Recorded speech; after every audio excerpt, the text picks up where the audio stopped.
Eon Fable, Chapter of Fire.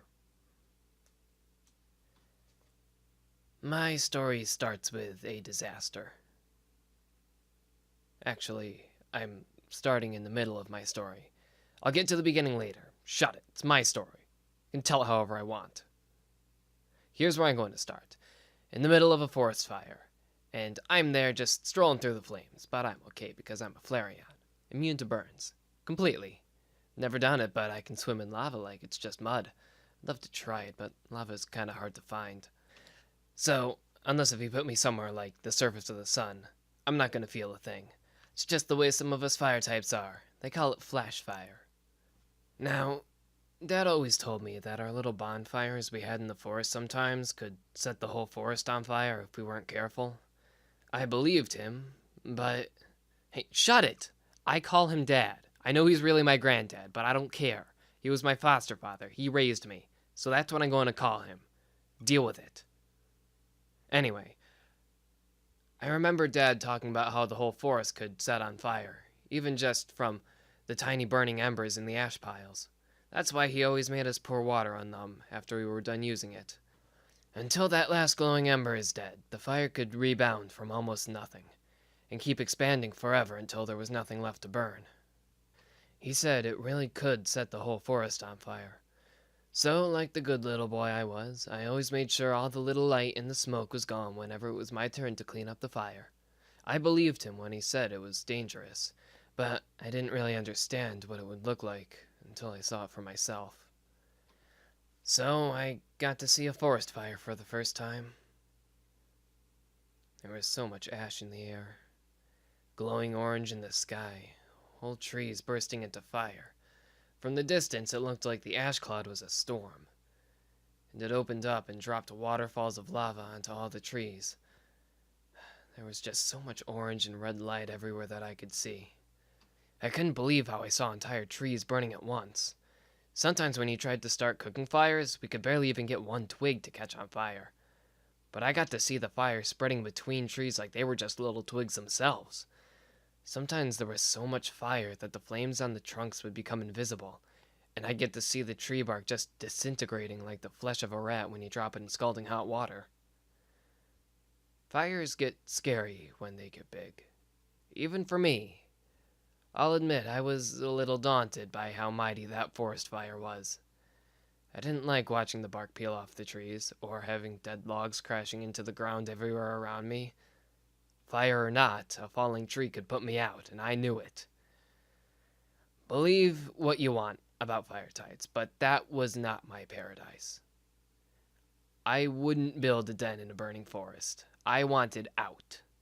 After I got over the initial shock of watching the world around me destroying itself, well, I never got over the shock. Despite the shock, I looked for an escape. But that's not easy to do when the air itself is dancing like the surface of a river in the rain, and everything I see is wobbling in weird vapor form from the fire. And there's so much light, but I can't see 3 paws in front of my nose. I couldn't hear anything because it all sounded like a waterfall, and trying to smell my way was a joke. No, in case if you're wondering, a Flareon's nose isn't powerful enough to track a scent through a forest fire. When I'm standing in the middle of a fire that is surrounding me for a mile, I smell fire. And that's it. Again, not my paradise. So yeah, it was a nightmare. I was trying to find my way out, but not too fast, because I was not going to find out what it felt like to get smashed into the ground by a redwood tree I didn't see coming. I just followed the openings and braved the flames, and I hoped that the forest would end eventually. Because the fire couldn't spread outside of the forest, could it? What would it catch? Grass? I could handle burning grass. It would probably tickle my ankles at worst. Well, turns out I was wrong. This part I don't really like talking about. Just bear with me, alright? This is a hard story for me to tell. I never said it was a happy story. But it's about me, and I need to say it. Alright, so... the end of the forest. I found it. I found the end of the forest, and I was so relieved because the fire was behind me, and it was much easier to breathe. You know, air. fire was consuming all the air. Yeah, I didn't know it at the time. It was not a pyro. I was a Flareon. Just a Flareon. Just a very, very naive little...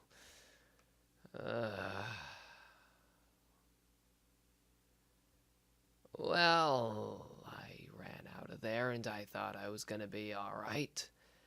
And then I saw something I will never forget until the day my ember goes out. See, there was this village, and it was kind of close to the forest. It wasn't touching the forest, but it was close enough that, yeah. And I was just horrified when I saw that village. I ran into it, fair-sized place, about 30 buildings, give or take, all on fire. Every single possession in every house, melted and charred. The people, many of the inhabitants survived. I learned that later. There were some birds that spotted the fire coming and they evacuated, but some didn't make it. And I saw them there, the ones that didn't make it, and that's all I'm going to say about that. And I was horrified beyond anything because, well, the village was burning, but the buildings were made of steel and clay and bricks, and those don't burn. They're not supposed to catch fire. I thought only leaves and wood burn, right? But I saw it right in front of me. The whole houses were burning like logs. Flames were gushing from the windows. The metal was on fire. The rocks were on fire. The bricks were on fire. Everything was on fire. That was the first moment that I realized that anything can burn. See, I was the one who started the fire. And when I saw the village, I realized that I was a murderer. I killed people. Sentient, thinking, talking creatures that couldn't make it out of the village in time. And I was breathing so hard, yelling curses to the gods and thinking, just how big was this forest? How far did the fire spread? How many other villages did I destroy? And I thought, how could I live with being a murderer? For a moment, I thought that I would just run and put it behind me. I could block this event out of my pathetic life, make believe it never happened. Maybe someday I could forget it altogether. I could go somewhere far away from the fire and start life all over again, and nobody would know that it was me who started the fire, right? So I just ran, and I ran away from the fire. My endurance was so awful, even with all the adrenaline I felt, but I got some distance anyway. But I wasn't going to get away from anything, because they found me. Those birds found me. They swarmed me from the sky with their gray feathers on a dark night, and I couldn't see them. All I could feel were talons striking me in the side, and the beaks tearing my fur away. I knew it was because I was the outlaw. They knew I set the fire. They were avenging their dead. Well, couldn't run much further because they struck me and swarmed me until I was numb. There were at least 30 of them, raptors from the air, ganging up on the evil villain Flareon who had torched half the earth. After a while, my legs got confused, and down I went. And I just gave up. I let them take me, because honestly, I didn't know what to do with myself. I was willing to see if they had better ideas.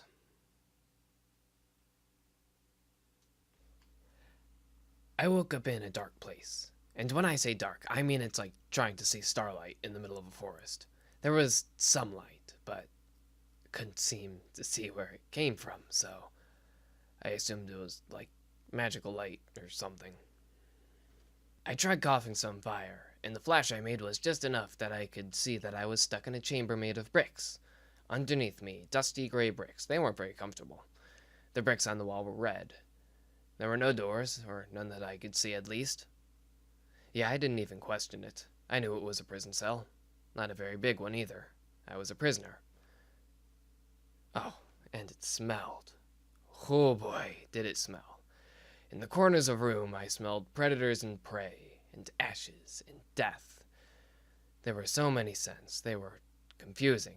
I just tried to block it all out. I knew that the chamber had been used before, maybe for decades. Yeah, probably the best place for me, I said to myself. But at the same time, I knew I did not want to be in there. I tried not to panic. I told myself it was just like being grounded. Just like all those times I would disobey Dad and he'd make me stay in the den all evening. I liked our den. It was very cozy and safe in there. But all that changed whenever I was kept there against my will. I learned to hate it.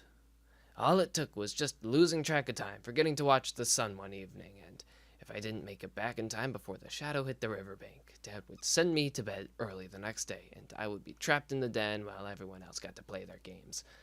I remember how bitter I felt, hearing them barking to each other, having fun, while I couldn't do anything but stare at the wall and imagine how I could be winning all those games. If only I could just be out there. Times like that, it felt like there was a fire in my chest. And I wasn't even a Flareon yet. I knew being in prison was kind of like that. I was grounded because I had done something wrong. But Dad would always let me go the next morning. That always gave me hope, knowing that being grounded would only last one day, one evening, and I would be forgiven, so I thought, how long would I be in here? And I realized I might be spending the rest of my life in that box. That box was like a mansion's fireplace, but with no kindling, or a furnace with no coal. That was going to be my new home.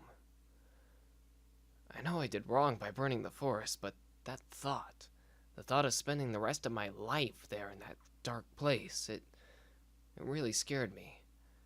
I'd never get to see the forests again, assuming any existed anymore after that fire I set. And I could forget about the comet that Dad wanted me to watch for. No hope of seeing it from there. Not that anyone would even care.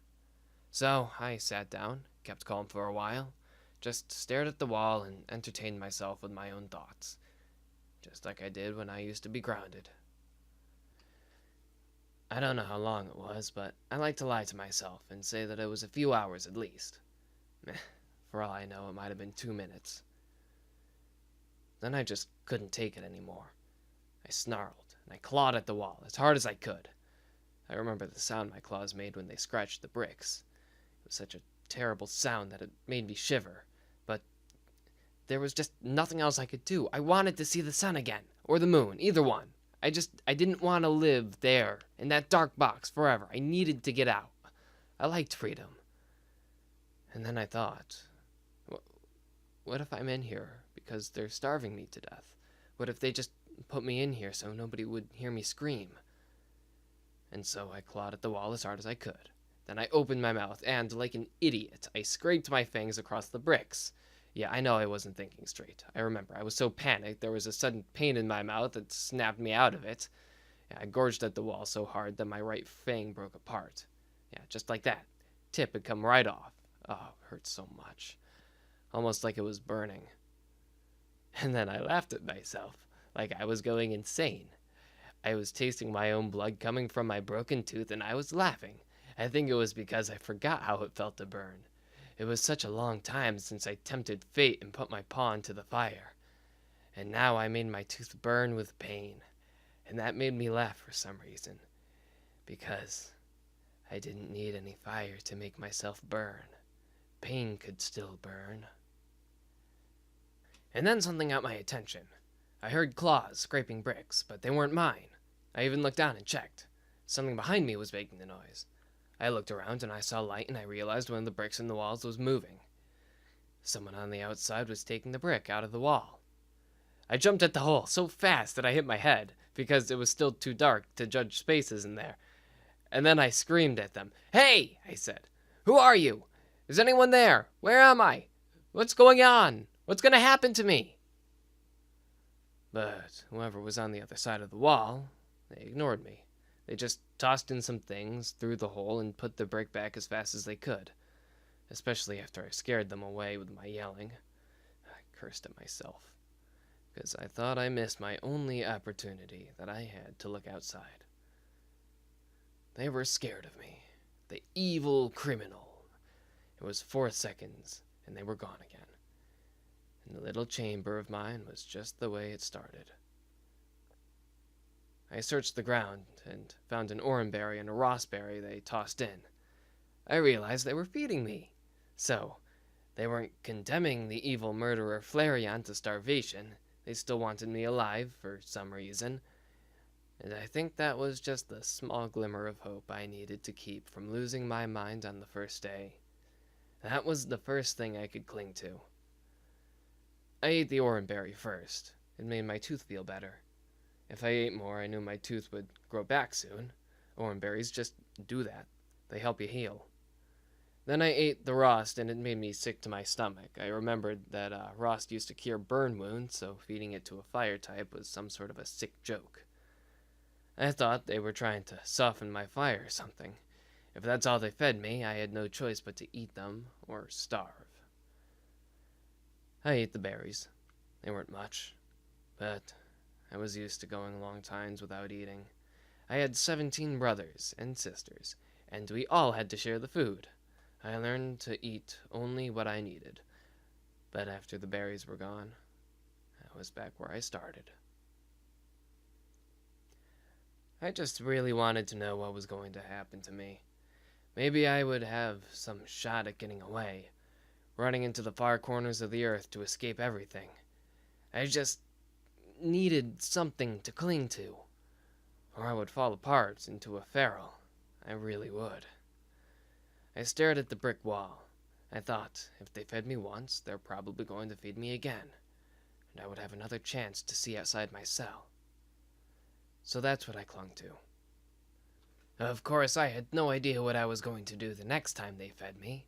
I could shove my paws through the hole and refuse to budge until someone spoke to me. Maybe I could toss the berries right back out. I don't know. I just wanted an answer, and it was going to be my only chance to get one. Just one answer. That's all I wanted. If they told me I would be let out someday, fine. I would be patient. I've been grounded before. I can be patient. I needed to know. So I used every trick I knew to keep my mind occupied.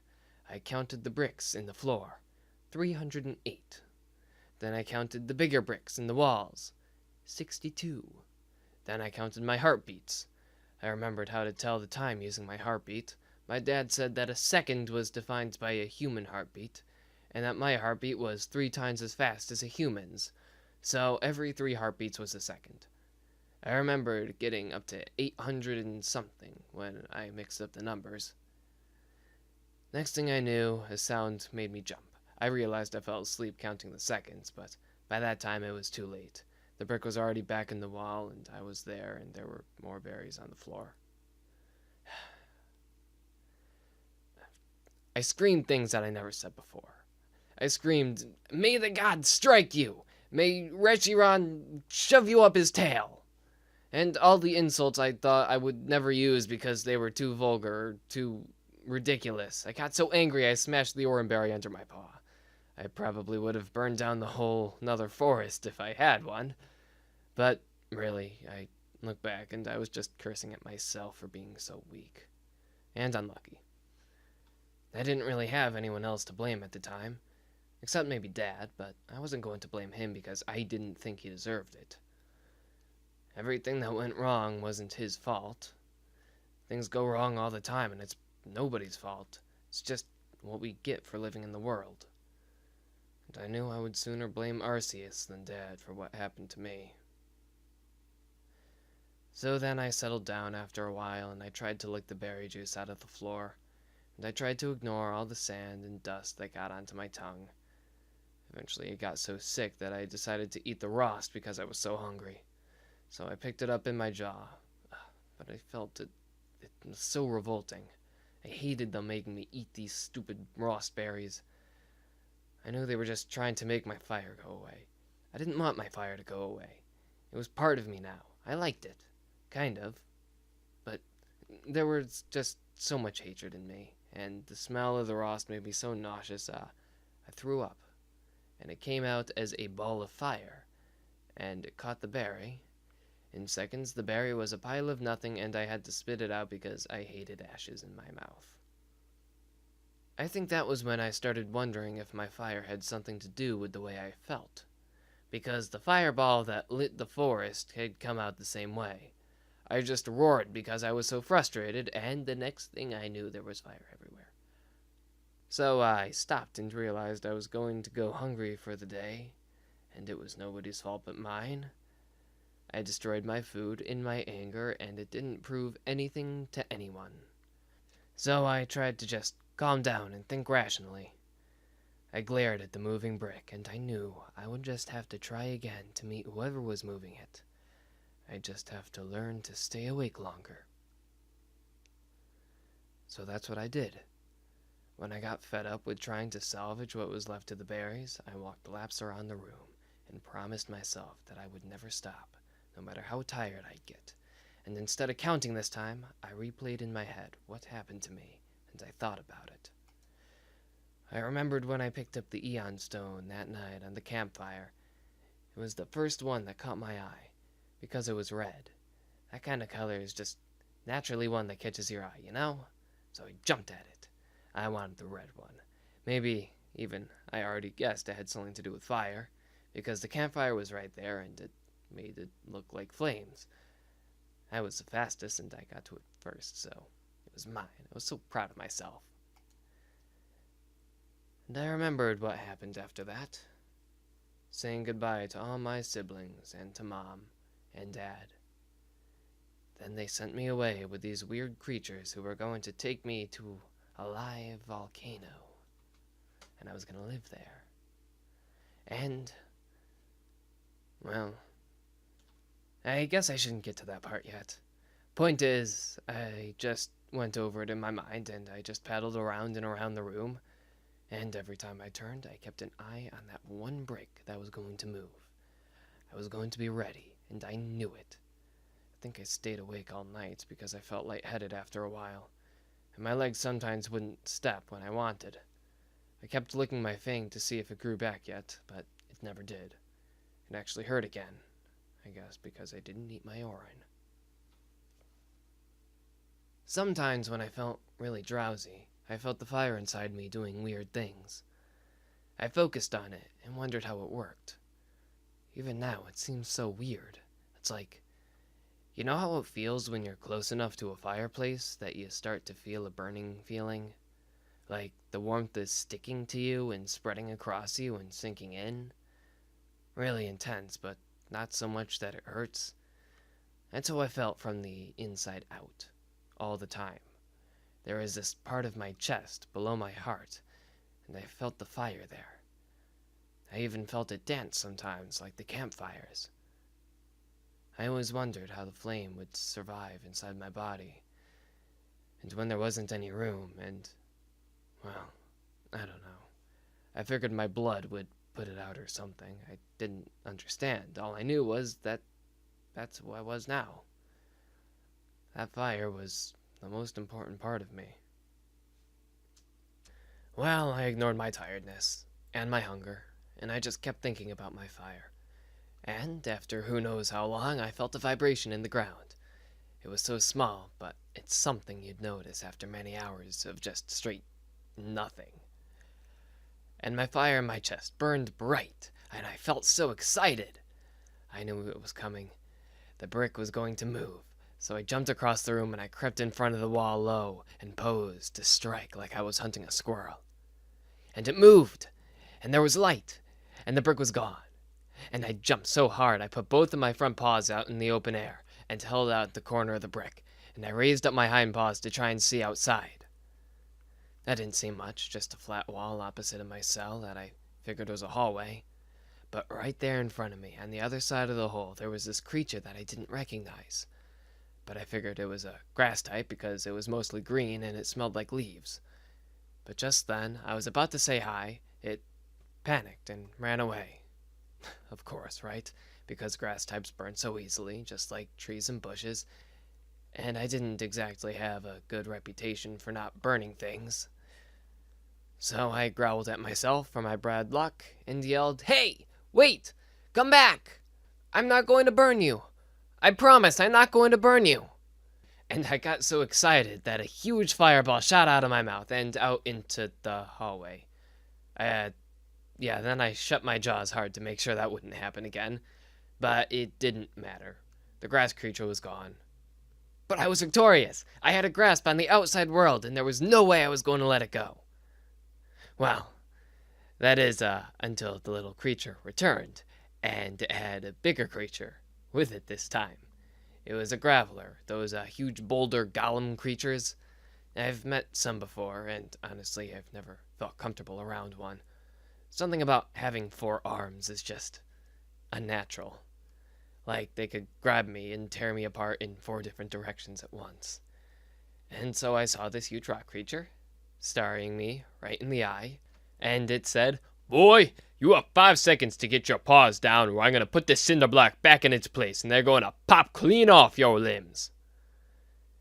And I was scared, but more than that, I was desperate. So, against my better judgment, I yelled back, "Wait! I don't mean any trouble. I just want to ask you something. Honest. I have a question. Please don't go away." And that little grass creature was just standing, watching me with such horror. And that rock beast just glared at me with those demon eyes. And I thought it might have been still counting to 5, so I was getting ready to leap back out of the hole as soon as I saw something move. But it actually answered me. The graveler just said, "Ask." And in that one moment, I just felt so much relief that I just shouted questions like mad. "Where am I? Why am I here? Am I ever going to get out?" The graveler said, "You're in a medium security prison in St. Jasper City. Your charge is arson and mass destruction of wilderness. Your trial will be held in 29 days from now. 5 seconds, boy."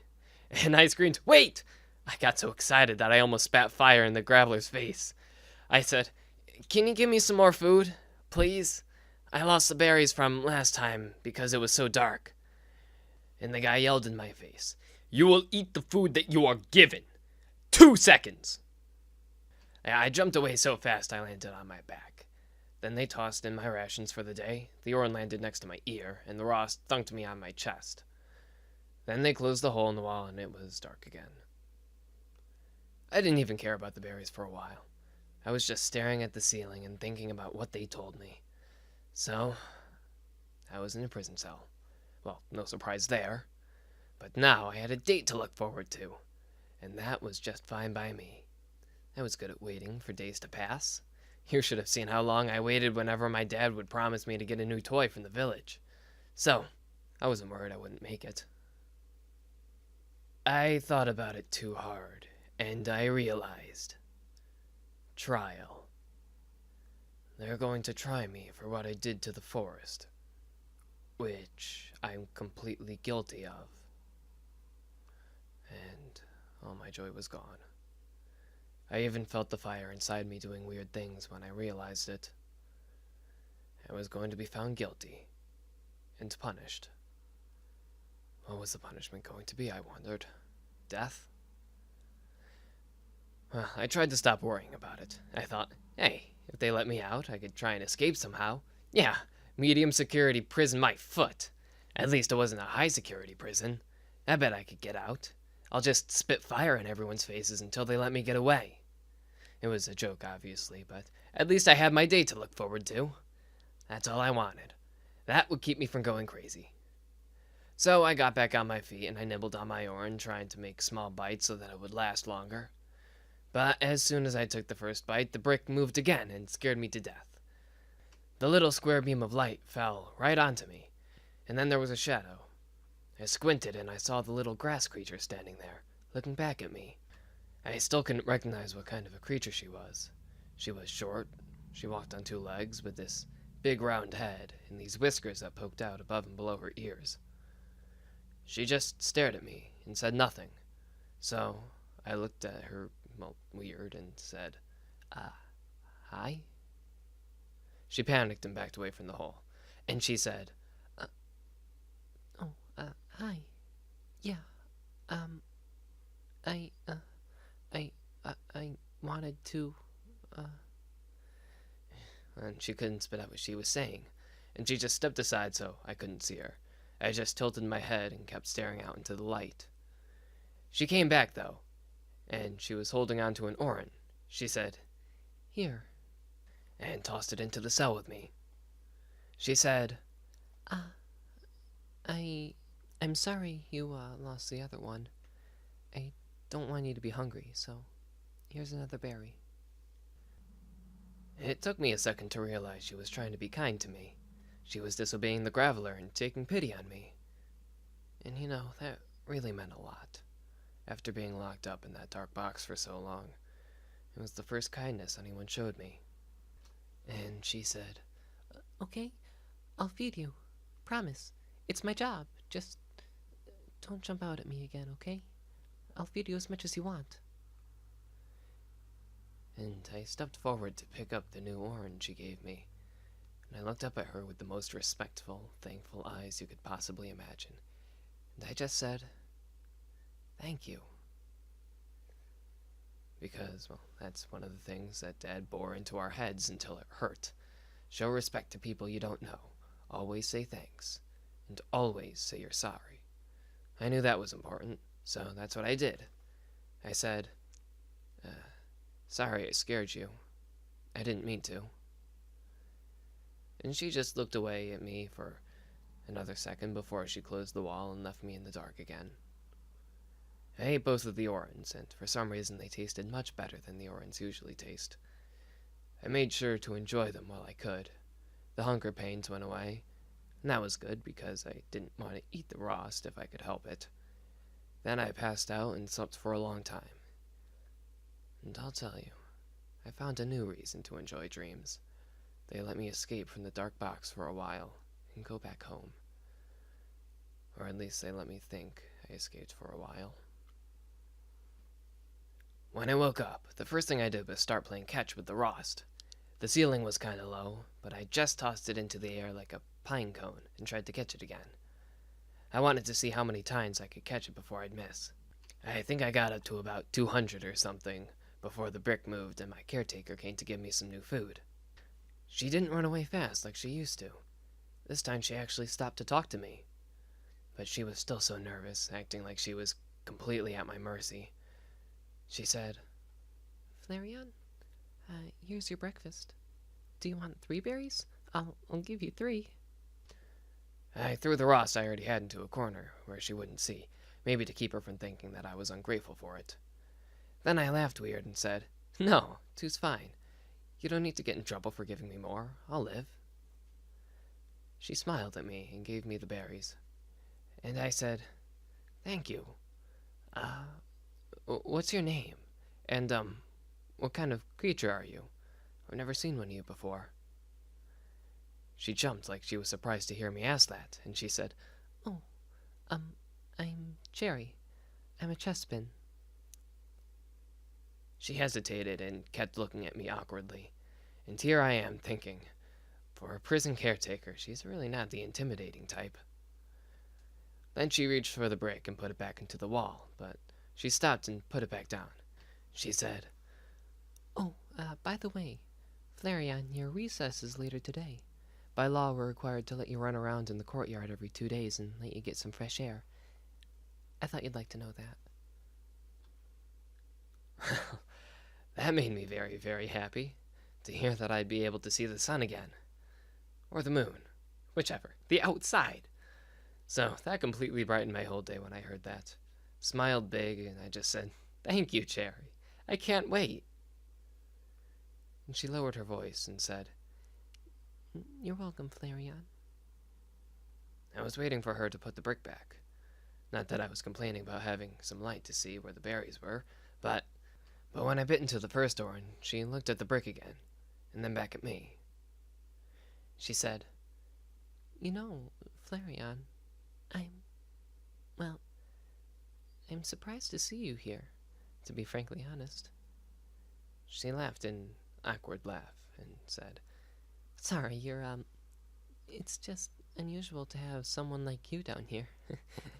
You really don't seem like those kinds of inmates we usually have. You seem so, I don't know, tame and young. I looked up from the berry I was eating, and I gave her the weirdest look. I said, "You've never seen a young criminal before?" And then she got nervous again and said, Well, usually the criminals, I, I mean, all the other ones around here, they try and reach out and grab us sometimes, or they'll shoot attacks at us and, well, hurt us when we open the window. And they certainly never ask for my name or say thanks when I give them food. You don't seem like the type to end up here, to be honest. and I just took another bite of my berry, and I shrugged to her and said, "So, I'm a criminal. I set a fire. How's that weird?" She held her breath just then. I even heard it when she did. And then she said, Oh, you must not know. and that's when she told me. Well, here's the thing, Flareon. This hall, it's what we call the Iron Shutter. It's the hardest security we've got in the whole wide facility. Solitary confinement. This is where they throw in the worst. Like, in the cell next to you, there's a Scyther. He's murdered, thousands, I think. And farther down, there's a Dredagon. We think he ate his mate and 12 children. He's already been sentenced to death, and we're just keeping him until his execution date. And then in the other cells, we have a mass arsonist, and a thief, and, well... Oh, I felt really revolted when I heard that. The fire inside me splashed around and came up my throat, and I felt like I would throw up. I faced away from Cherry just in case any came out. I really didn't know how to feel, knowing I was in the same hall as so many terrible people. Maybe they didn't deserve to be called people. They were things. And then it hit me heavy that I was a thing, too. That's why they put me here. And I said to Cherry, "So wait, they think I'm just as bad as all those other monsters?" She just looked at me sad and nodded. How big was the fire?" She didn't even have to say an answer. The look in her eyes said everything. And my heart sank so deep. All my joy went away just like that. I remembered that I was a murderer. And that town I saw that caught on fire. And all those people. That's not even including everyone who probably lived in the forest. Probably had so many caves and dens of foxes just like me. I kicked away the berry, and I just screamed to the floor. It was an accident. I've only been a Flareon for days. I didn't do it on purpose. I didn't mean to set the fire. I don't know how to use this body yet. I didn't mean it. It was an accident. I'm so sorry, Cherry. Her eyes went so wide when I said that. Well, you tell the judge that, okay? Maybe she wouldn't make your punishment so harsh. If it was an accident, you know, accidents can be forgiven no matter how big they are, because it means you're not a bad person. And I looked back at her. My eyes were blurry because I was starting to cry. Yeah, Flareon cry. I know it's weird, but they do. Shut it. And I just looked at her, and I said, "I'm not a bad person, Cherry." And I begged her to just believe me. It's like, I didn't care if anyone else in the world believed me. I just wanted her to believe me. And she looked back at me. And I knew she did. I knew this was someone who saw the faces of really bad creatures before. Complete monsters. She's probably had acid or blades shot at her throat from terrible killers. And she looked at me, and she knew I was different. And that's all that mattered right then and there. Then she told me to eat my berries because they'd make me feel better. and that they'd be back to let me have my recess in a few hours. Then she closed the wall, and it was dark and quiet again. Really fit well with the mood I had just then. I sank my broken fang into the berry and tried to block out those images of the fire again. I'd done so well the first time. I was sure I could do it again. Maybe I could forget that it was really me that was the villain. Later they came to take me to recess. I finally got to see where the opening of my cell was. It was in the ceiling. They opened this hatch in the ceiling and let down this thick metal ladder. Then these Machoke came down and grabbed me really rough and held me in the air. One of them said, "All right, Flamey, time for you to take a walk." And they strapped this muzzle onto my face. I actually tried to cooperate, but they tightened the strap to the muzzle so tight that it made me jerk around, and that just made them hold me tighter and laugh at me. My broken fang was getting jammed into my gums. When the muzzle was nice and tight, they put these huge chains on all my legs and a big metal brace on my body. Then they held on to me, and someone else raised the ladder with all of us on it. They walked me down some stairs and through a door, and I got to see the iron shutter for itself. It wasn't very big. It was just so blank. There were no signs or anything anywhere, just a gray hall with doors next to where the cells were, latches on the bricks for where the food windows would open up, and a big dead end at the end. I think there were only about 7 cells there in all. Guess I really was one of the special chosen few to be down here. And then they made me walk all the way down the hall with 4 chain leashes attached to me. The 2 Machoke pulled me by the chains from the front, and some other big monsters followed in back. I didn't get a good look at them because I couldn't turn my head, but I knew they were water creatures. So they wouldn't let me start a fire, and they would stop me if I got out of hand. But I didn't see what I could possibly do with all those chains on me. It was ridiculous. They were so heavy. Every step, it was like carrying 8 logs on my back, and whenever I moved, all the clinking from the chains was so loud that I put my ears down. At least I could still do that, since they didn't chain up my ears. We finally got to the courtyard after we walked through like 8 hallways. I felt like I was about to pass out from having to drag all those chains for so long. Seriously, even Dad's chores weren't that bad. Carrying logs seems like nothing now. After having all those chains on me for so long, I really felt like I was just starting to pass out. But then, I caught a scent of the outside air, and, well, that got me excited. I forgot about being tired, and I just wanted to be outside for however long they would let me. They led me out to a place where I could see the sky, and they took some of the chains off, but not all of them. The muzzle stayed on, so I couldn't open my jaw even the slightest bit, and I could barely smell anything. Some of the chains on my legs stayed on, but they took the huge brace off and the leashes. Well, they kicked me out of the door and said, "Half hour," and slammed the huge steel door behind me. Believe me, I was happy to be out there, even though I could only see a small box of the sky. The walls of the prison were probably 3 stories high of just blank gray reddened brick. I wondered how big this St. Jasper city was, if it had to build this big prison to keep all the criminals. And I wondered what high-security prisons were like if this was only a medium one. The ground was just rough mortar.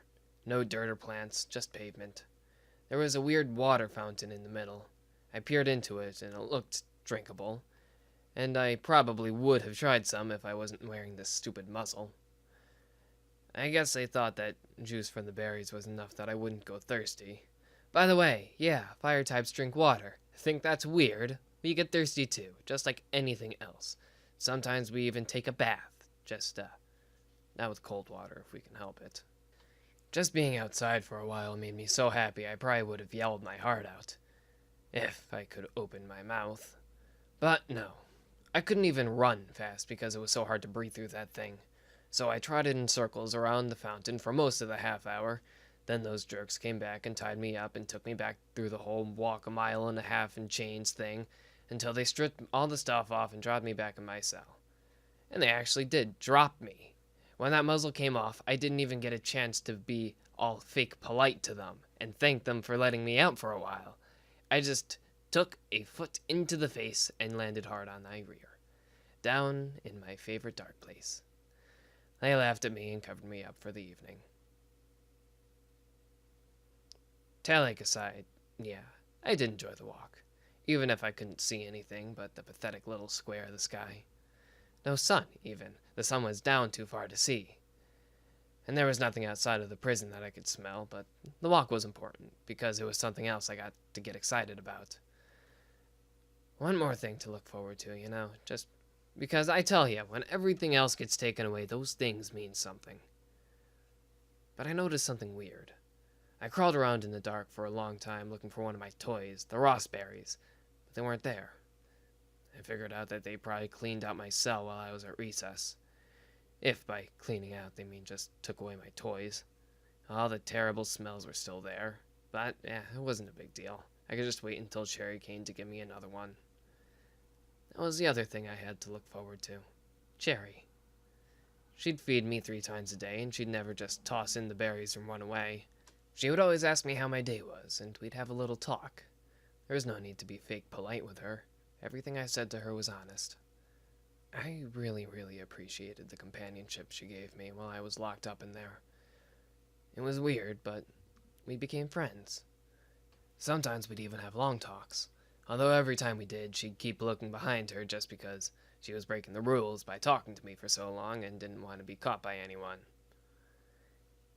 In fact, on the day after my first recess, she came by and asked me how it went. I told her how much I hated the chains and how they handled me really rough. She frowned and said they're kinda supposed to be rough, especially with the prisoners in the shutter. She said that it's the rules to have to keep the prisoners demoralized so that they won't try and escape, because some of the creatures get stronger when they have confidence and might actually attack and hurt someone if they had enough hope. She even told me why I had water creatures walking behind me the whole way. They were called pacifier guards. She said that it was the rule that whenever anyone from the shutter is taken out of their cell, they're followed by 2 guards who oppose the prisoner's core element, just to strike them down quickly if there's a problem. And there's 2 guards because some creatures have 2 core elements, apparently. I know it could have ended our friendship really fast if I accidentally lit her on fire. All it would take was throwing up a fireball onto her through the hole in the wall. But I didn't want to. I decided that I was not going to accidentally burn something again. So I tried to think of ways to control the flame in my belly. I tried to figure out how it worked and what kinds of feelings I would have when the fire started acting up, but, I didn't learn a lot. And mostly I just looked away from Cherry whenever I felt something coming up from my throat. Those Machoke thugs, now, those guys I wanted to smack a fireball between their eyes, if they ever gave me a chance. But Cherry cared about me as more than a criminal, so I cared back. My fang healed fast. When I realized it was almost fixed, I wanted all the orange I could get so that it would stop hurting so much when they jammed that metal muzzle on my face. I told Cherry about my fang, and she gave me 3 orange for every meal. I even told her I didn't want the Ross because I just used them as toys and I really hated eating them. But she said it was the rules that I had to have Ross berries, and she'd get fired if she didn't give me them. I shrugged and said, fine, then they'll just have to keep collecting rotten berries whenever I go on recess. No fur off my back. And so I asked her about the rest of the prison and the city outside. One day I asked, so are these cells really the worst down here in this iron shutter?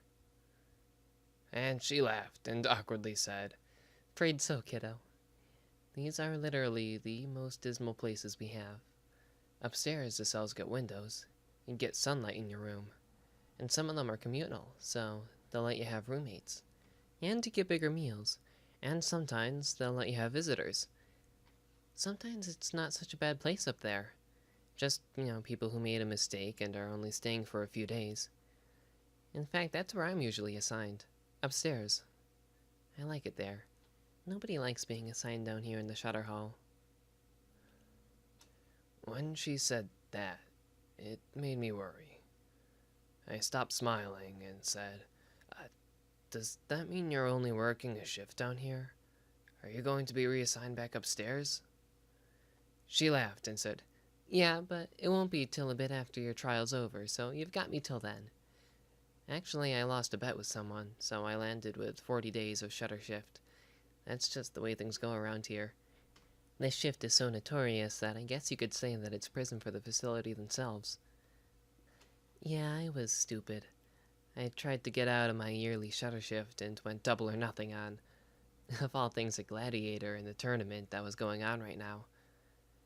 Then he lost the next day, and I couldn't believe it. I grinned so big knowing she wasn't going to leave me. But then I tried to take the smile off my face and said, "Sorry you lost such a big bet." She said to me, Well, it's not such a big deal. I don't think. Not when one of the shutter mates is someone nice to talk to like you. At that moment, inside, I was just thinking, oh please, oh please, don't leave me for anything ever. Because I thought that if she left, I was going to get someone terrible like that Graveler. And then I don't know, I'd have to make friends with the bricks in the wall or the berries or something. Yeah, I said I was totally honest with her, but when she told me her shift wasn't permanent, I was actually trying to hide how desperate I was that she might leave me. But she reassured me she wouldn't leave, and that made me pretty happy. So then I asked her about the gladiator tournament, and she told me it was a sport event that happened somewhere else in the city, and everyone got really excited about it, where warriors would have intense battles and knock one another out of the runnings for a grand prize. It sounded awesome, and I started wishing I could see it for myself. It reminded me of the games I'd play as a kid with my brothers and sisters, like Guard Your Flag or Hawks and Rats. I was always pretty good at those games. I secretly wondered if I could try joining the tournament myself when I'd get out of prison.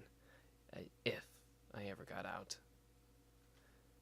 But that day, when she was talking about gladiators to me, I heard the chains clinking again. I knew that sound. Those were the harness chains they used to take me to recess. I grew to hate that sound so much, just because of the long walk back from the recess when it was over.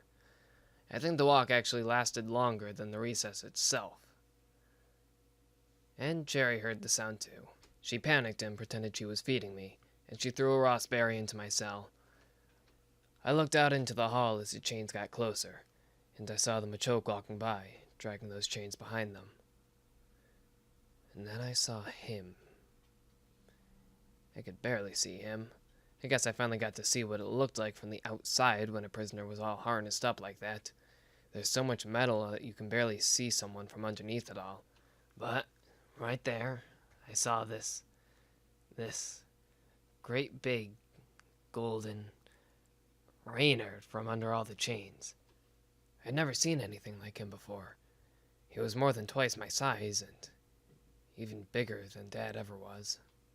He wasn't an Eon, I knew that, but he was a fox. He was huge and muscle-bound and walked in such a stride that it didn't even seem like the chains were weighting him down at all. And his fur was in the color of hay in the field right before it's supposed to get cut. And it was really unkempt, like he didn't care about grooming it. And he had these red eyes that looked like they were made of fire. When I saw him, I had this immediate reaction that he was an alpha male and that I should be intimidated by him. So I kinda cringed back as he passed, but I couldn't help but just stare at him. He didn't look at me, he didn't even notice me, I think. But I knew he was one of those terrible monsters in the cells next to me. He was one of the prisoners that really deserved to be here. That made me shiver. Then I noticed he had way too many tails for a fox, and his pacifier guards were water types. Penguins, I think. The same ones that followed me around on my breaks. That meant he was a beast of fire, just like me. When the chains got far enough away that they stopped clanking, I turned to Cherry, who was for some reason still there, and I just whispered to her, "What was that?" And she was really solemn, and she said, That was Ignatius, the Ninetails. He's one of your neighbors. And I couldn't help but ask, "What did he do?" Cherry bit her lip and just said, I'm not supposed to tell you. It's against the law. "Was it worse than I did?" And again, she didn't even have to answer. That look in her eyes she gave me, it made me afraid, and kinda made me awestruck. And it told me everything I needed to know. The days passed, but they were all the same, so I don't really know how to describe it. I went on recess every 2 days, and I got to talk to Cherry almost every day. Otherwise, it was just a big bunch of nothing. Day in, day out. Nothing. I was getting nervous about the trial, though. Cherry tried to help me get ready by telling me what trials are like. She tried to describe the courthouse to me, how there's this little pedestal I'd have to sit on with all these judges and witnesses that would sit at these high benches all around me. It sounded scary, but she kept telling me that if I made sure to tell the judge that I didn't burn the forest on purpose, it would be over before I knew it, and I might actually get to leave prison someday. So I kept telling myself that. That's the thought that I clung to. One day she suggested that I start rehearsing my story to myself so that I wouldn't make any mistakes in front of the judge. So I did just that. But I kept tripping up at the part where I set the fire. Even to myself, alone, in my own prison cell. I was afraid to tell myself what happened. Even though I knew it was a mistake. I was young. I didn't know how fire worked. I didn't understand what I did. It shouldn't have spread so fast. And that's what I ended up rambling to myself the whole time. Excuses, denial. I didn't get anywhere doing that, but yeah, I couldn't help myself. I was still so young. I was used to pleading for mercy from my dad. He would always understand. Of course, Arceus wasn't like Dad. He didn't have to listen to me when I complained. Oh, there was something else funny that happened before the trial. And it was kind of important, too.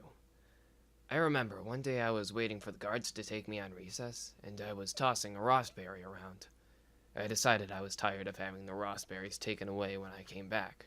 I wanted a collection of them. If I had more, I could invent new games to play with myself. But they never let me keep more than 2 days' worth, so I thought maybe somehow I could hide them. Well, you'll never believe this, but I actually found a place. At first, I thought it was hopeless. My cell was a box. No furniture, no nothing. No moving parts but the food window and the ceiling hatch. I wondered if I could stash them in a dark corner. Then I had the idea to see if any of the floor bricks would come out of the floor. Maybe I could hide the berries underneath them. And yeah, it's crazy, but it's true. There was one brick that came out. It was in the wall. Actually, still, till this day, I can't believe the guards didn't know about it. Maybe they really were lazy jerks who didn't take a close look at these cells when they were cleaned. I couldn't believe it was there either. The mortar was all still attached around the brick, to make it look like a perfect fit. But I wiggled it around with my claws and it came out. There was a cubbyhole behind the brick. Unfortunately, nothing was there. No bugs, no magical treasures. Nothing but some space. I wondered, did a prisoner once try to dig an escape route? Is that as far as they got?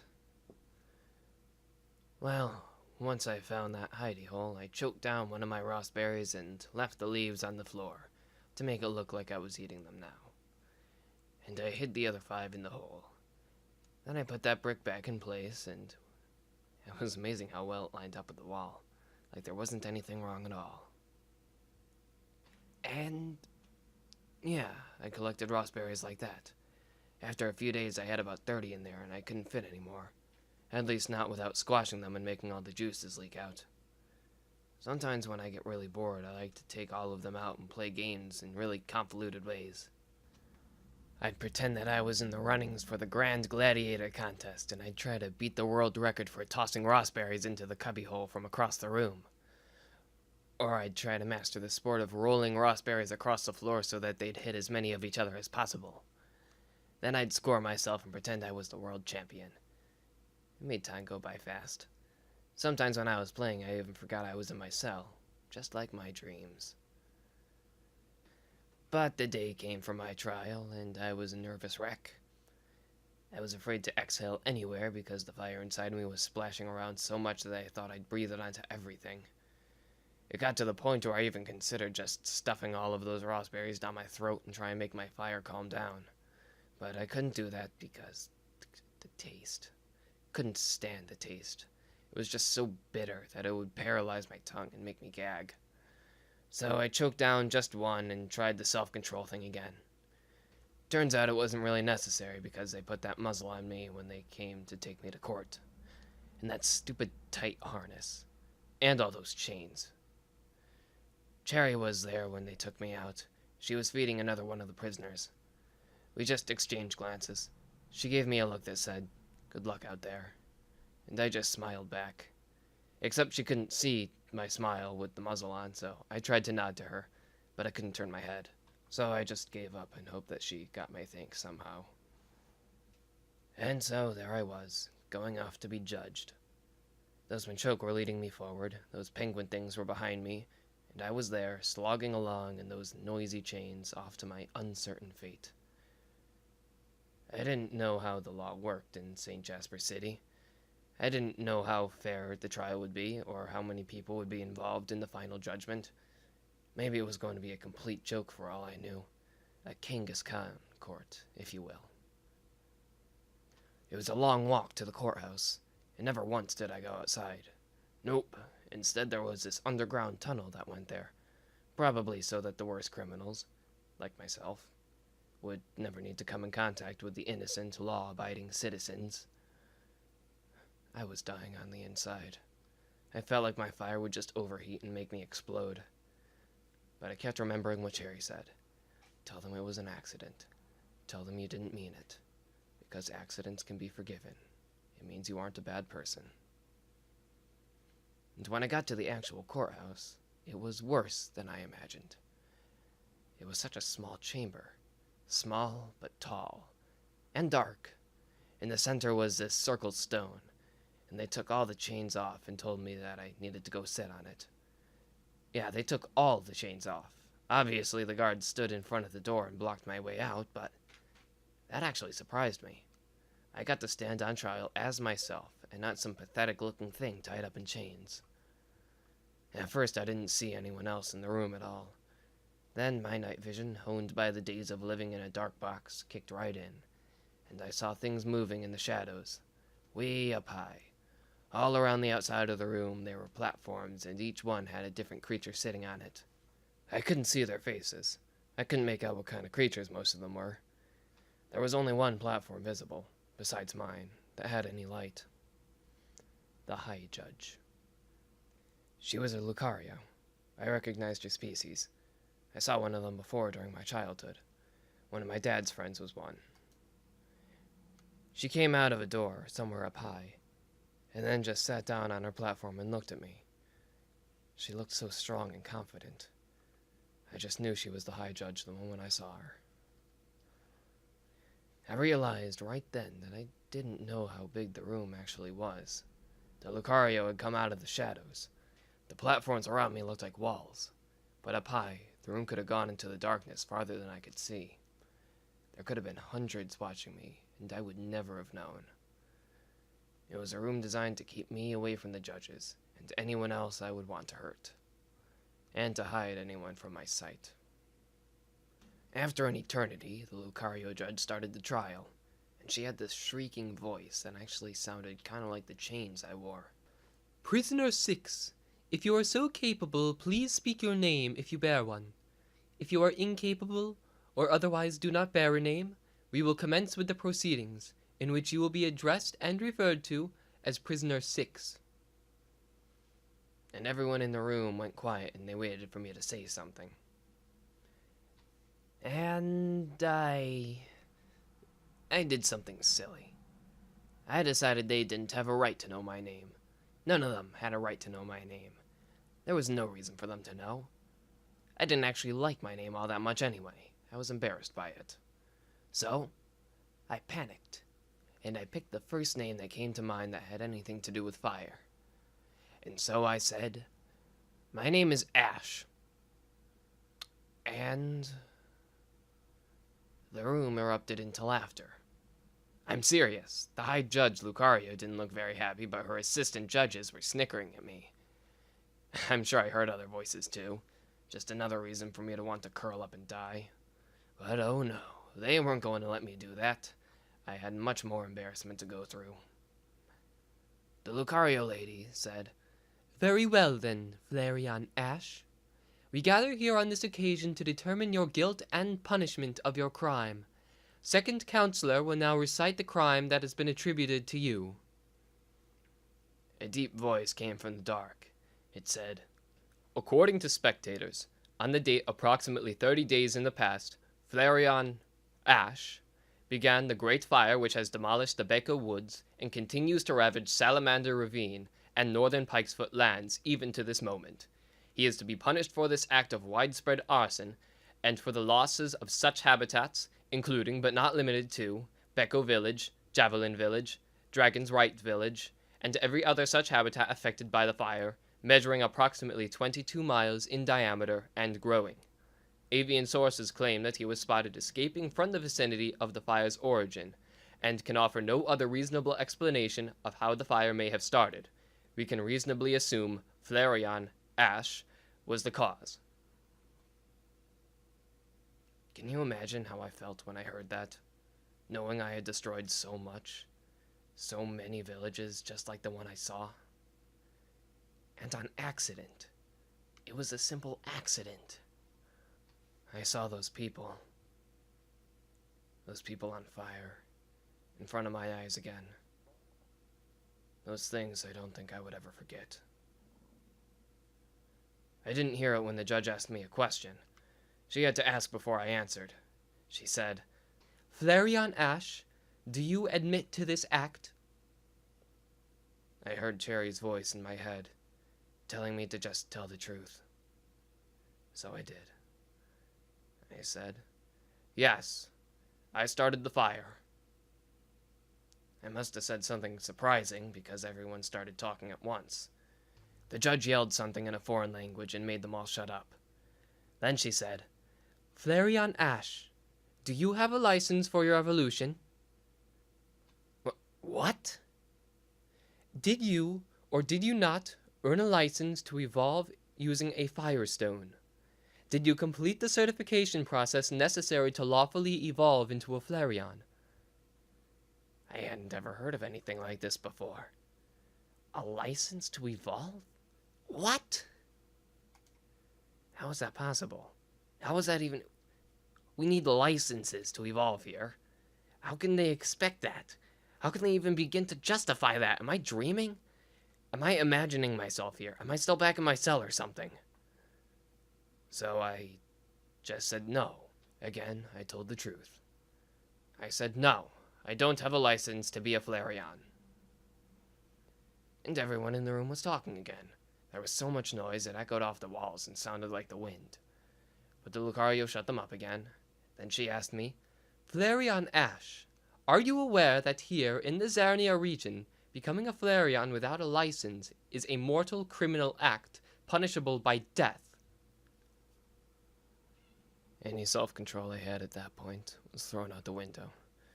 I squeaked and I pleaded. "No, Miss Lucario. I had no idea. I didn't know that you have to have a license. I never heard of anything like that. I'm sorry. The fire was an accident. I didn't mean it. I didn't. Please believe me. I would never have started that fire. I'm not a bad person, Miss Lucario." And the weirdest thing happened. The room got all noisy again, but the judge didn't quiet them down this time. She just stared at me. And she kept staring down at me from her high platform, until I was done sobbing and yelling, and until the rest of the room quieted down. It took a long time. Maybe it was an hour, I don't know. But she waited until there was no sound coming from anyone in the room before she said anything else. And when she spoke again, it was like she wasn't even the same person. Her voice changed. It got quieter, like a mom's voice. Like she actually cared about me. And she said, Flareon Ash, do not despair, for this is your day in court. If ever there was a time that we were willing to hear what you had to say, it is now. So please, in as many or as few words as you wish, tell us what happened, and we will listen, not only with the blind judgment of the law, but with open minds, for we wish to give you not the punishment the law demands, but the punishment which needs to be given. And this cannot be done without understanding, so I kindly ask you, begin. when you're ready." And I looked up, and I saw all the eyes were on me, with all the little glints of light coming down from the shadows. And I saw the judge, and how she didn't look like such a mean lady. I remembered Jerry telling me to tell the truth. So, I took a breath, and I told them the story of why I started the forest fire. I lived with my family until the day my dad's friends came to bring me to my new home. I wasn't a Flareon yet, but I had the Eon Stone that Dad gave me. He told me I wasn't allowed to use it until the people at my new home said I could. But he told me the secret spell to use the Eon Stone so I could evolve when I was ready. Because that's a secret only we Eons are supposed to know, I guess. So it needs to be passed down between us. He also said that it was important that I keep it with me, because non-Eons aren't supposed to carry the Eon Stones. They wouldn't treat it with the same respect as our kind. So he put it in a pouch and I wore it like a saddlebag on our travels so nobody would know that I had it. My guides were a Rapidash, a Quilava, and a Swanna. They were all creatures I never saw before. The Quilava was going to be my mentor. His name was Aiden. I called him Uncle Aiden just to show respect. We got along well. The horse and the bird intimidated me too much, so I really only talked to Uncle Aiden. Uncle Aiden told me that my new home was going to be in a volcano. An active one. One with lava pools and sulfur in the air and everything. And it even erupted sometimes, but the eruptions were contained and everyone liked to stand around and watch. He said it to me like it was something amazing, but that scared me so badly that every night I got nightmares where I'd fall off a cliff and into a huge ocean of lava. I thought, great, they're taking me to my death. Then he decided to tell me a few days into the traveling that I was going to become a creature that wouldn't burn, and I could take baths in lava if I wanted. He explained what flash fire was. Once I heard that, I finally felt better about the whole thing. But the journey was still so long. We covered so much ground riding on Rapidash that I thought we were going to be there in a few days. But then Uncle Aiden decided to tell me that my new home was halfway across the world plus some, and it would take 2 whole seasons to get there. I remember when he said, "Better get used to traveling, kid, but I promise the destination's worth it." I believed him, but I got worried I wouldn't make it back in time when I saw the comet my dad told me to watch for. The comet would only be in the sky for 8 days, and our trip was taking a lot longer than that. But I enjoyed myself. Dad promised I would get to see the world, and I did. I can't believe how much of it I saw. We went through some big cities and towns, and there were forests and small villages that reminded me of home. But there were also places where the earth was broken into valleys and cliffs in ways I didn't even think could happen. And places where I could stand back and see huge spans of land all at once from far down below. I read books about these kinds of places, but when I saw them for real, they were nothing like they were in the books. They were so much bigger. When the sun was low, the buildings and trees and things across the land would cast shadows, and it looked like the forest floor when I would look down close at pebbles and twigs. Everything looked so small. And Uncle Aiden talked about what being a fire type was like, and how much I would just love being one myself. I guess he was also trying to teach me some of the basics about how fire works, but I didn't listen to him because I didn't really understand what he was talking about.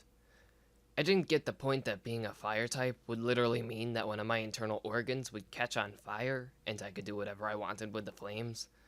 I mean, I saw the Rapidash, but I didn't think those were real flames because I could touch them and they felt like air. And Aiden's flames I never got to see because he never got angry or fought anything, so the fire quills never came out. I'll admit, I didn't tell them all of that at my trial. It didn't have anything to do with why I set the fire, but that was the happy part of my life before something went wrong. Whenever I went through my story in my head about how I set the fire, I never left that part out. Well, this is when things changed. One day we stayed the night in a village. Ayer's Crossing it was called. And then we left for the day. Me and Uncle Aiden and the horse and the bird, we set out south and tried to make some more progress for the day. But something was wrong, and I knew it. Uncle Aiden didn't talk to me anymore. He just told me to be quiet all the time. And Rapidash wasn't like herself at all. Now she was talking to me and trying to be friendly, just out of nowhere. And Swanna never flew anywhere anymore. Before, she'd always fly above us like she was keeping watch, but now she was just perched in the trees and waiting for us. And we never rode on Rapidash anymore, but I didn't understand why. I mean, we covered so much ground on her back. We made it to civilization almost every night. But after we left Ayers Crossing, Aiden said we weren't riding on her anymore, and wouldn't tell me why. So I wondered if she was sick or something, or maybe she just needed a rest. But after like 8 days of pushing through the woods by foot, I got scared that Uncle Aiden was keeping a secret from me. One night when we were camping in the forest, I pretended to sleep, but I spied on them instead. That was another thing I always got grounded for, spying on Dad's private conversations with Mom. But I guess it was a skill I needed after all. See, I found out that they weren't actually Uncle Aiden, Rapidash, and Swanna. They were Zoroarks, the creatures who can pretend to be other kinds of creatures to trick you. I found out because they transformed into their true selves sometime to give their illusions a rest, since they thought I was sleeping, even though I was hiding in a tree and listening to them. I wondered if my caretakers were Zoroarks the whole time, but I heard them talking to one another, and I learned that they captured me at Ayers Crossing. There was also a fourth member of their gang who was pretending to be me so that Uncle Aiden wouldn't know that I was missing. They wanted my Eon Stone. Apparently it was so precious that you could buy a whole city with it, or something. Somehow they found out that I had it, and they decided that it was safer to just take me with them. At least for a while, so that they could get me nice and far away from the others before any of us knew what was going on. Besides, I don't think they knew what the secret words were, so they probably wanted me alive until they got that out of me too. When I found out, I did something cunning. It was like a strategy I used sometimes during Defend Your Flag. My brothers would always fall for it. I secretly took the Eon Stone out of the pouch and buried it. Then I replaced it with a rock that was about the same size. We spent the next day traveling, and it was hard to act normal now that I knew their secret. But I guess I did it right because they bought it for the whole day. I tried to act the same way that I always would, like trying to annoy not Uncle Aiden and getting him to teach me more about fire, or asking if we could finally ride not Rapidash. The next night, when we set up camp and they sent me to sleep, I came running back to them with the Eon Stone pouch in my mouth. I said, "Uncle Aiden, my stone is missing. Look! I think there was a thief in Ayers Crossing and they switched it with this rock. What do we do?" The three of them looked at one another for a moment. They panicked and searched the immediate area for the stone, but it wasn't anywhere because I had buried it miles back. Then the three of them took off north and abandoned me, left me completely alone in the forest. I can only assume they were trying to get back to Ayers Crossing as fast as they could. I pretended to chase them in case they would start suspecting I was trying to trick them, so I had to look like I didn't know why they were leaving me alone. But actually, I was just following a secret trail I made for myself. I poked holes in the bark of trees along the way, tiny holes you wouldn't see unless you were looking for them. I followed them and I backtracked to the campsite we used the previous night, and I dug up the Eon Stone, and... well, I was proud of myself for a little while, proud that I had outsmarted those thieves. My mind game skills came into good use for once. But I wasn't proud for very long when I remembered that I was alone in a forest that was probably territory to bears or dragons or whatever other predators that would want to eat me. I lost Uncle Aiden and the others, but I had my Eon Stone. I thought maybe if I got back to civilization I could sell it and make a living. Maybe enough to make it back home one day. Problem was, I didn't know which way to go. The path back to Ayers Crossing was impossible for me to remember. It wasn't a straight line, and if I picked the wrong way, I could be wandering into the forest forever. And that's what happened, actually. I just picked a direction I thought would lead me back to Ayers Crossing. I thought maybe I could meet with Uncle Aiden there. Maybe he was looking for me by now. But I started walking in that direction, and I didn't recognize anything. Not a thing. The trees weren't the right kind, the rivers weren't in the places I saw them before. I was completely lost. And all I had to show for it was this gorgeous red stone I held in my jaw the whole day. The Zoroarks took the sack with them, so I didn't even have that. Every night was scarier than the last. I couldn't make a fire for myself, and I heard dings in the trees around me. I even thought I heard the dark hounds, the kind that killed my father, my actual father. So every night I just chomped down on that stone of mine and I climbed up the nearest tree and slept on the most stable limb I could find. And when I say slept, I actually mean I just laid there terrified out of my mind and watched for predators by the moonlight. And every day I kept wandering, trying to find some path or some way that would take me back to civilization. I held on to the hope that I could find a way back to Ayers Crossing and reunite with Uncle Aiden and get going to the volcano again. But the forest was big, and it kept changing. And I smelled so many markings of other creatures there, creatures that owned the territory and were much stronger than I was. So, one night, it was getting dark, and I couldn't find a good tree, and I got scared. Scared for my life. I really thought I was going to die. So I did the only thing I thought I could do. I said Acipio mutatio, and next thing I knew, I was bigger. And I had more fur. And something inside me was on fire. After I evolved, I didn't feel so scared about living in the forest anymore. I had the muscle and the speed to take on things that would attack me. Thankfully, not many did. Most of the other animals I saw ran away the moment they saw me. Maybe they smelled my fire. Forest creatures hate that smell. I did get into some fights with some aggressive animals, like Bidoof and some other things I didn't recognize, but I won. Sometimes I'd make a meal out of them. I really liked not being a weakling anymore. Not that I was a weakling beforehand. I was the stronger of most of my siblings. But now that I could stand up for myself in the wild, just like Dad, my fear was all gone. I felt fine about surviving in the forest for as long as it took to find a civilization again. I remember when I discovered what my fire could do. One night I learned how to cough it out. I figured out that breathing deeply would help me reach for the fire inside. I felt like it was the best day of my life. I finally had a core element of my own, just like all the great creatures of the world. I had fire. When I realized that, I didn't miss Uncle Aiden or Dad or anyone anymore. I was happy on my own, and I had no regrets. It was all worth it. I made a bonfire for myself every night. It was so simple. I'd just take a few dead leaves and pile them in a circle around some dead branches, and there, bonfire. Just like Dad used to make for us, except so much faster. And there wasn't any water around, so I just put out the fire by stomping it.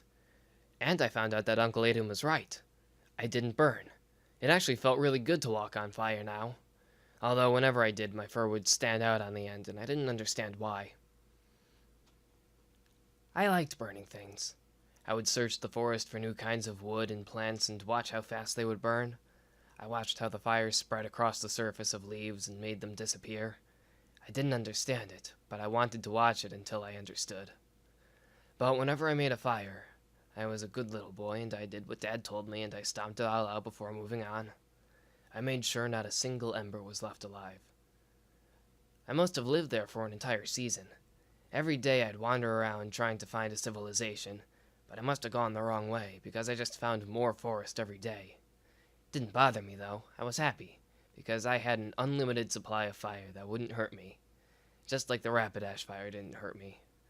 Nobody could take me on.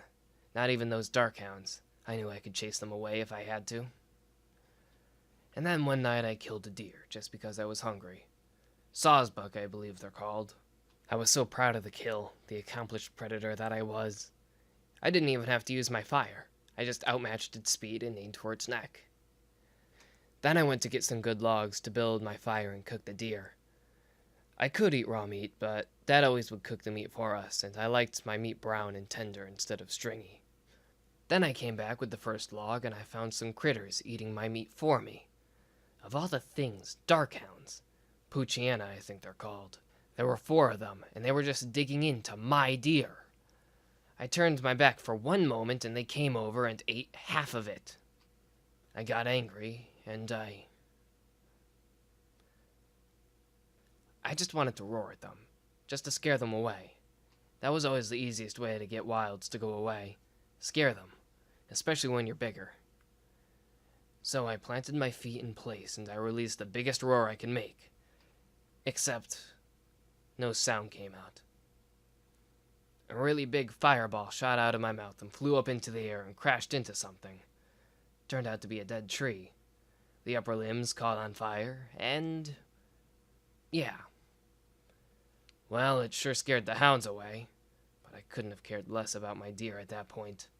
I needed to find a way to put that fire out, and it was too high, and the tree didn't have any kind of bumpy bark that I could easily climb, and, well, I looked around for some water. I didn't know what I was going to do with the water. I had nothing to store it in except my mouth, but I panicked and I looked for it anyway, for no good reason. And I didn't find any. Especially since night was falling and it was getting too dark to find my way. So I went back to where I set the fire because I hoped it would have put itself out by now. Fires do that sometimes. They just burn out if it's too cold, or if there's wind. And when I got back, well, you can probably guess the rest. The fire spread. Oh, it had spread. It was hard to find a tree that hadn't caught. And I ran through the fire to see how far it spread, and to finally get out of that stupid forest. And I finally got out, but then I found the village, and that's all I'm going to say about that. When I was done telling my story, everyone was quiet. The judge said, Flareon Ash, is this the extent of your testimony? Yes, Miss Lucario, that is all. The judge sighed and talked with the judge next to her, but I couldn't hear her because she was too high up. Then she looked back at me and talked to me with that softer voice again. Your testimony serves you well, Flareon Ash. It appears evident that you are not the arsonist we have accused you of being. In evolving prematurely, you acted in self-defense, a right which rightfully belongs to those living in desperate circumstances.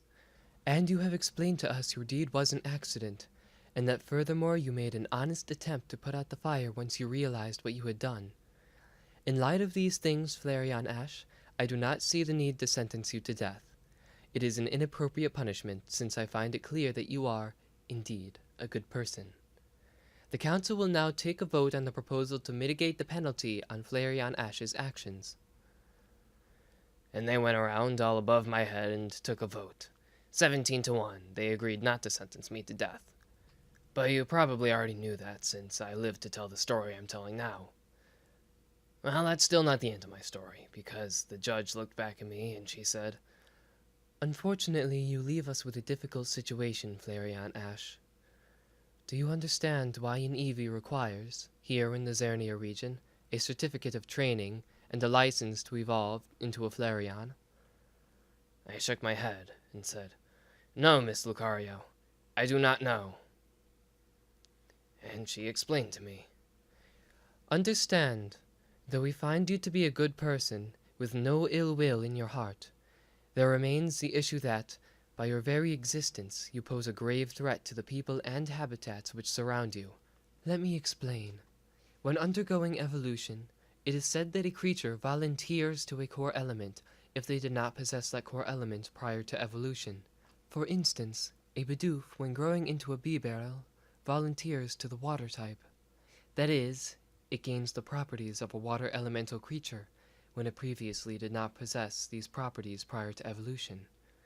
Do you understand so far? I nodded and said, Yes, Miss Lucario. As an Eon, I heard the term volunteering many times as a kid, so I knew what she meant. Then another judge from the shadows with a soft-sounding voice spoke to me. He said, In this lies the problem with the evolution to Flareon. It is why we make a special exception for this particular adaptation, when generally we consider evolution to be a right which rightfully belongs to every living being. Yours is one of only a few evolutions, which we must restrict, because it represents such a staggering threat to society. For most fire types, evolution poses no threat, because fire types generally live with their powers since hatching, and understand how to control it. A Cyndaquil, from the moment of hatching, learns to understand the behaviors and instincts associated with its fire, and grows to control them throughout its evolutionary journey. But because you, Flareon Ash, are a volunteer to the fire type, until the moment of your evolution, you did not harbor the fire type affinity, and thus you could not have been expected to understand its repercussions, nor could you have been expected to. act in a manner that would not have led to the destruction of Becca Woods. Because you have not received the necessary training, it was fated to happen, as it will be fated to happen from this point onward, wherever you would travel in this world. There exists only one other known species in the world who volunteers to the fire type, a species of bird which is not indigenous to the Zernia region. If it were, it would be subject to the same restriction. The Lucario judge looked at me and said, "Do you understand what Fourth Counselor says, Flareon Ash?" I felt my fire bursting out of my belly again, and I panicked and I yelled, "Miss Lucario, I just need to be trained is all. I'm ready to be trained. I didn't evolve very long ago, less than a year. I will learn. I can learn how to use my fire." Then she looked at me sadly, and I knew she was going to say something bad. Unfortunately, it is not that simple, Flareon Ash. It has been shown in studies that Eevee who do not complete the certification process for evolving into a Flareon become untrainable. Despite our best efforts, you are, and always will be, a threat to society. And thus, for the protection of millions of citizens who reside in the Zernia region, actions must be taken against you. While you do not personally deserve this punishment, it is the responsibility of this court to afford the people of this land protection from any further disasters. Thus, the Council will now take a vote on the proposal to mitigate the penalty on Flareon Ash's actions to that of life imprisonment. And they took that vote. It was 15-3, in favor. I remember, because I counted. They were going to keep me in that dark box. Forever.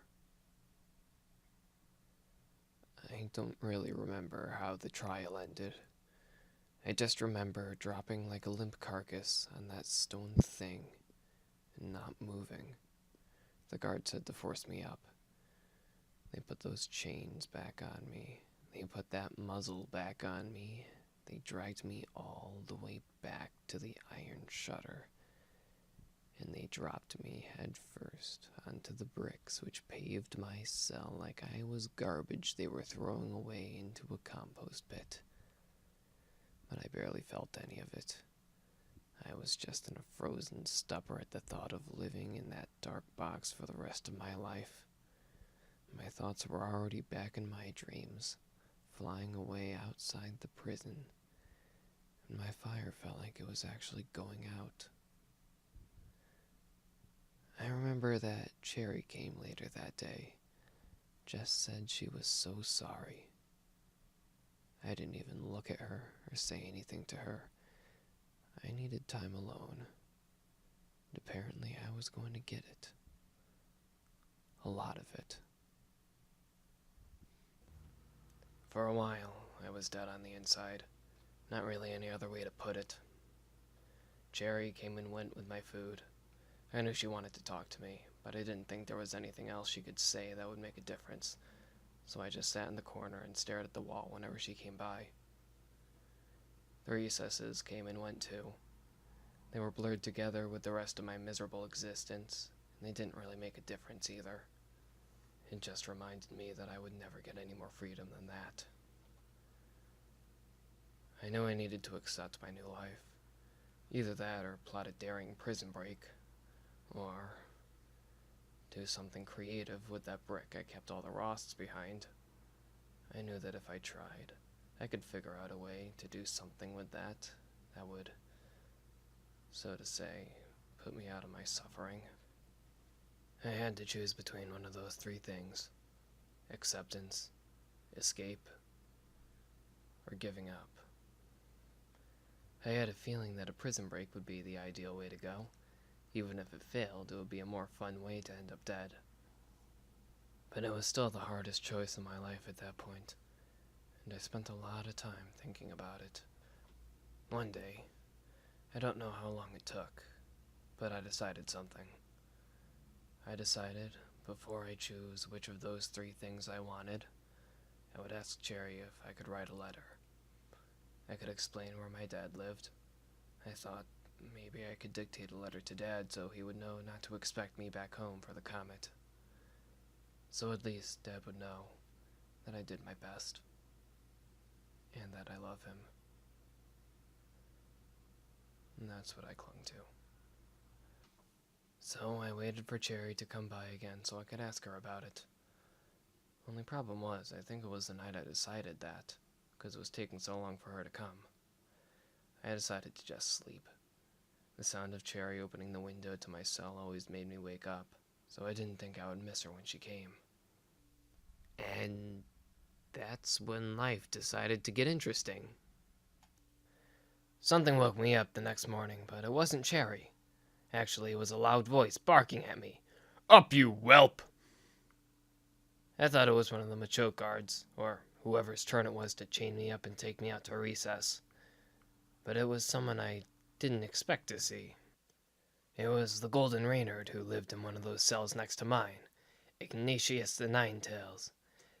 There he was, in my cell, just standing there on the other side of the room, below where the ceiling hatch was. And he didn't have any of his chains on. He was completely himself, this massive beast, twice as big as I was, and with so many huge tails trailing behind, he had the whole look intimidating thing perfect. My first thought was that he broke into my cell to murder me. I didn't even consider that they let him out on purpose. You've got to understand, in the world of canines, size is the first thing that instincts react to. When you're eyeing down on a rival who's not only twice your size in body mass, and has got teeth and fangs to match, but who's clearly irritated at your existence, and everything about him just seems that he can put you out whenever he wants, and there's nowhere you can run. Survival instincts take over, and you cannot stop them.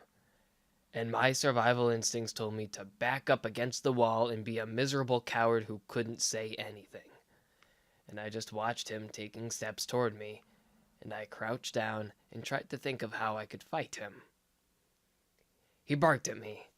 His voice was loud and deep, but broken, like he was choking on a bone stuck in his throat. And no, that didn't help my confidence either. But what he said to me next did. "I'm going to make this very clear to you, whelp. I don't enjoy being here. But if you listen to me, they're going to let both of us free. You had better listen, because I don't repeat myself, and I don't take pity on those who don't stop to think about what I say."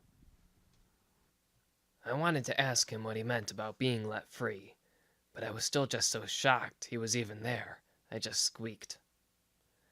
And he said, "How was fire created?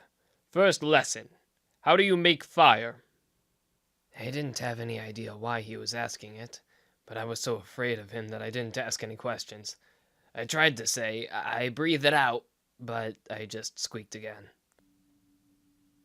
Then Ignatius got right up to my face and growled low, and he said, "Stand up to me, boy.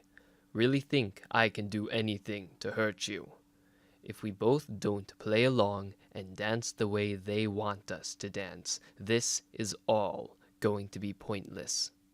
Besides, you're Flashfire. So am I. I don't think we have any reason to fear one another. Now, if you want your freedom, get up and answer me. What makes fire?" So I did. I stopped crouching like a cornered squirrel and I stood up, full height to him. And I looked right at him in the eye, or as best I could. He was still taller than me. And then I laughed. Maybe I was going a little nuts by that time. I must have, because the only thing I could think of to say was, "You just repeated yourself." He ignored my joke and answered his own question for me. He said, "There are 3 ingredients to fire: air, heat, and something to cling to. Memorize this. It's the basis for everything else." He paced around the room, and I just watched. Then he laughed at me with a laugh that sounded like he was choking. It really matched his voice. He said, "Ash." Is that really the name you gave yourself when you evolved? I take it you do not get around often. Ash is the name of a children's storybook character, the laughingstock of any dignified storyteller. Also, it has special meaning to fire types. It's a slur, an insult. To call a fire type an Ash is to say that that person no longer has any reason left to live. So tell me, Ash, is that what you are? Do you believe you have no reason left to live? Am I wasting my time with you? And he walked close to me again, and stared down at me like Dad always would when he was disappointed with me. Even with how dark the cell was, his eyes sparkled like they were on fire. I think they even glowed a little. And to be honest, I was still scared of him. It's hard to describe, but I could see the criminal inside of him, through his eyes. The part of him that was a murderer, or whatever got him in the shutter like me. I was trying to think of something to answer him with, but he said, There is no fire in your eyes, Ash. You are a burned-out heap of dead embers. There's no sense in trying to teach you anything. You truly believe you have no purpose left in life.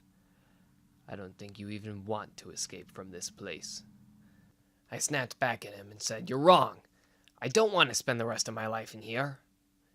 Your eyes say otherwise, Ash, and you speak like a kid who thinks that Daddy is going to come rescue you. Oh, help me. I'm only an innocent little murderer. Please let me go. I didn't mean it. Yip, yip. Ugh, you'll need to do much better than that. Tell you what, Ash. I'll come back in 2 days. Between then and now, dictate some time in that busy schedule of yours to think about this question. Why did the forest burn? I snapped back at him. Worse this time. I said, It burned because I set it on fire, you crazy Reynard. I said it, all right? I get it. I murdered people, okay? I guess I didn't feel so afraid of him anymore, knowing he couldn't hurt me if he wanted to get out of prison. He turned his back to me, and all of his tails waved in front of my face, and he said, I'll pretend I didn't hear that, Ash. Don't answer until you know for sure what you are talking about. I expect you to have an answer for me when I return. And he barked at the ceiling, and the guards came to tie him up and take him back to his own cell, leaving me, a confused little Flareon, staring at the corner and wondering what he meant. But the next thing I knew, Cherry was there to feed me. I decided to talk to her for once since I ignored her for so long. She seemed too cheerful, almost like she just had a baby or something. Cherry, what's going on? Why was Ignatius in here? Oh, is he gone already? That was fast. Ignatius is going to try to train you to control your fire abilities. They're letting him give you a lesson every 2 days after his recess is over. If he teaches you enough to pass the test and get a license to be a Flareon, the judge will let you out. My eyes got so wide when I realized all of it was true. I smiled back to her, and I said, The judge changed her mind so fast? How did that happen? Then she got all bashful, like she was afraid to tell me something. She said, Well, after I heard you were sentenced to life in prison, that really hurt me. You don't deserve to be in here. You're just a kid. You deserve a chance at life, just like everyone else. So, I kind of came up with an idea to let Ignatius train you. I mean, you two have nothing else really to do since you're stuck around here all the time, so I figured while you're here, why not try to help you get out? So I told the judge my idea, and she reserved your sentence. My jaw fell open, and I said, I thought the judge said I was untrainable. Well, we didn't test every Flareon on the face of the earth, so really there's no way of knowing for sure if every one of them is untrainable. No real reason we can't give you a chance at least. And the judge agreed with me. I think she wants to see you go too. I felt just so moved at that kindness she showed me.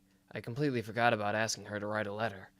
Now I was thinking about escaping, getting my Flareon license or whatever. and I couldn't believe that this random person cared about me enough that she'd talk to the judge and get my sentence reversed. I probably could have hugged her if there wasn't a wall between us. So instead, I just said, "Thank you, Cherry," just like I always did. And after we talked for a while, I took my berries and I sat in the corner to think about things. I remember I was chewing on a big glob of orange when I thought hard about that question Ignatius asked me. Why did the forest burn? It burned because I burned it. That was always the hardest part to accept wherever I got over the events in my mind, because it was me and I knew I couldn't blame anyone else. I was responsible for all that destruction and death. But that's not the answer Ignatius wanted to hear. It was too obvious. So I asked myself other reasons. I couldn't think of anything. I kept seeing that fireball shoot out of my jaw and fly into the dead tree branches. That was the only thing I could think of that caused the forest to catch on fire. I got so stumped I was afraid I wouldn't have an answer for the Reynard when he got back, and I would ruin my only chance of escape. So I did the only thing I could think of. I tried to do it all over again, and I tried to set a fire. I took the Ross that Cherry gave me and I set it across the room. Then I took the deepest breath I could, and I shot another huge fireball at it. It wasn't as big as the one that caught the tree on fire, but it was a good one. The thing is, it didn't hit the berry. I aimed so bad that it hit the brick wall and went out. I was going to try again, but that got me thinking. Why didn't the bricks catch on fire? Why would the berry catch on fire but not the bricks? Why would the fire not cling to the bricks? And then I got it. It hit me. That was the moment my life changed. And everything changed so fast.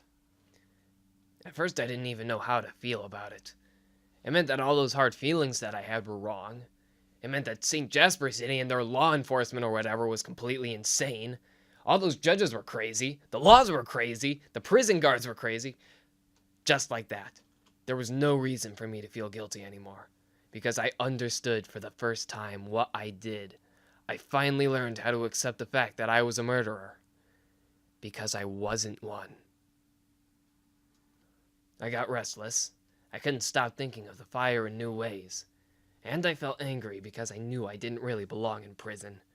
But I waited, and I wanted. And I counted my heartbeats, and I counted the bricks just like the first days that I was locked up. And when Ignatius came back, I told him my answer. The forest burned because there was heat, air, and something to cling to. Ignatius grinned like he was proud of me. I didn't know if he was mocking me or not, but all I knew is that I was sure proud of myself. You're beginning to see the truth. I see it in your eyes. The forest burned for a simple reason. Because it was ready to burn. The climate, the dryness of the air, the particular types of flora present at the time of combustion, they are responsible for the destruction. You were only the spark that set the fire into motion.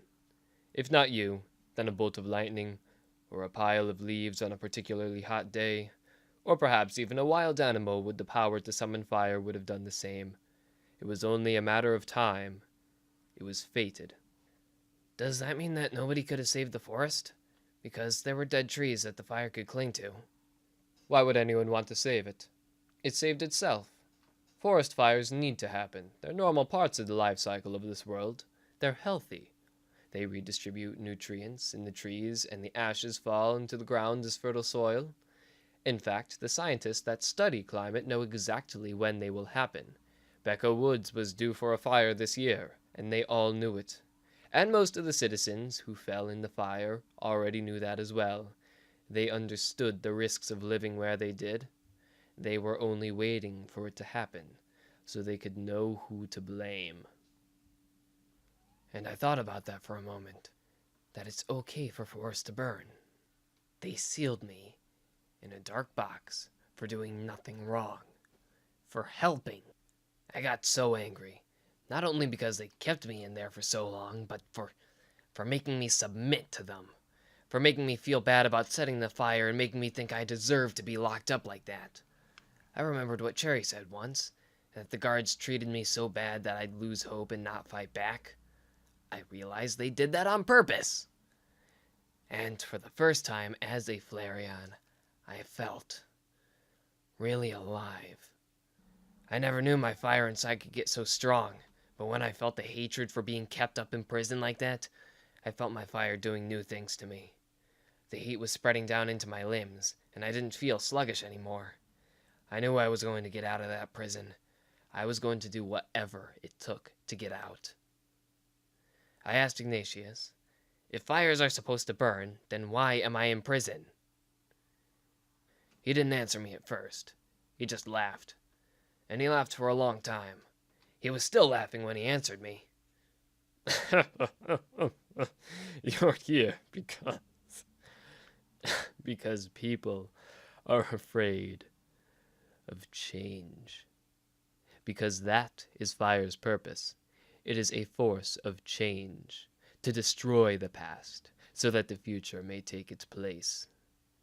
So people fear fire, and they fear you. People like to think of the world as something they own, something they worked for, and thus deserve. And when the fire comes, it reminds them that it's all a lie, because it takes everything away from them, everything they worked so hard for, everything they clung to. It reminds them that everything is vulnerable, everything is flimsy, everything is fleeting. So they like to keep fire contained. They want to keep it controlled. They might light the wick on a candle or the coals of a furnace, because fire is something they need, but it will always be confined, locked away on the other side of a barrier, lest it escape from their control and overwhelm them. And that, Ash, is why you and your fire are trapped in here in this tiny box, because the world is afraid of you and your rightful, God-given right of change. And I thought about that for a moment. There was nothing wrong with fire.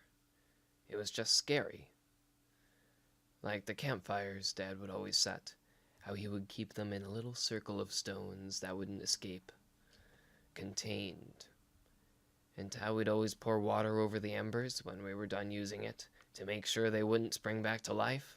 Or how I, when I lived in the forest, made sure to stomp out the embers every fire I made. That's what they were doing. That's what this whole prison was for. I was a little glowing ember after the fire was over, and they were stomping me out. Then Ignatius said, "Second lesson, Ash. What types of materials are capable of burning?" And I grinned so wide, and my face was beaming with so much pride because I already knew the answer. I learned it on the first night I thought I was a murderer. I stood up tall, and I told him, anything can burn. I think it surprised Ignatius when I said that. He was getting ready to give me a whole nother speech to get me to open my mind, and when I already knew the answer, he just closed his jaw and looked down at me all funny. And then he saw how I was standing up straight and breathing heavy. The fire inside of me wasn't just making me warm, it was coloring the way I thought about the world. I didn't feel afraid anymore. I didn't despair. I felt confident, like I could see the future, and I knew it was a matter of time before I would have things my way and get out. And I didn't feel ashamed of myself. I felt proud for starting that forest fire. It felt like a great accomplishment for someone so small. He looked me into the eyes, and he said to me, "I see you are no longer a pile of ash. Your fire has come. I had you wrong, Kit. You are ready to learn." So he started my lessons about fire.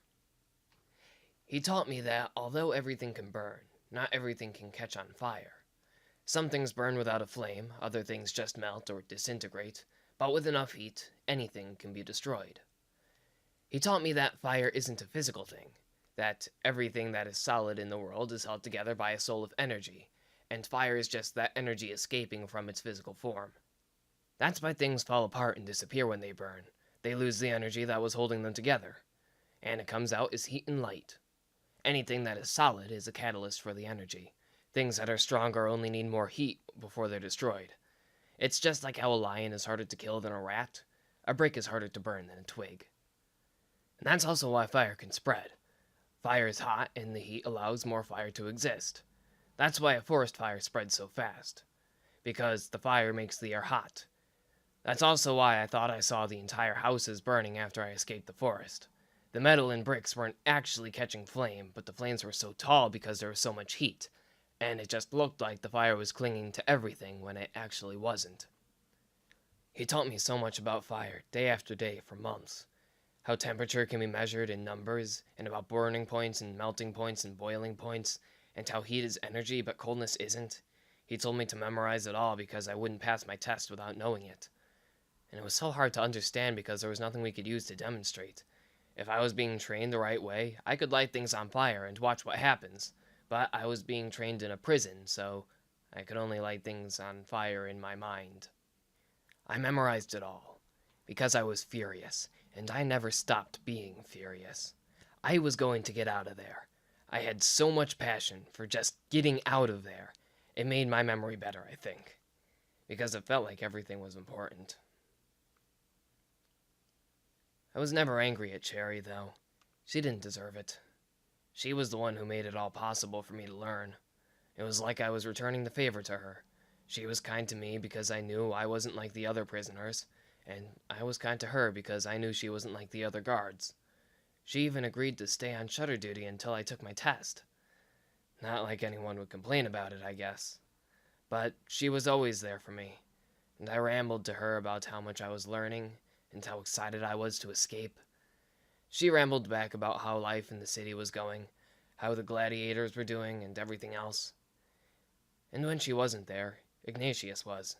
And when Ignatius wasn't there, I was probably eating berries or being dragged out to recess. There was always something for me to look forward to. For solitary confinement, it was sure eventful. And it's weird, but I made friends with Ignatius, too. As long as I could forget he was a criminal and probably deserved to be in prison with me, he didn't seem so bad. A few times I thought about asking him what he did, but I decided it wasn't worth it. I liked being friends with him, and I was worried that if I found out what he did, he wouldn't want to talk to me anymore. Or maybe I wouldn't want to talk to him. Sometimes he reminded me of Dad, and I guess I didn't want to lose that. One day we were just sitting in my cell talking to one another.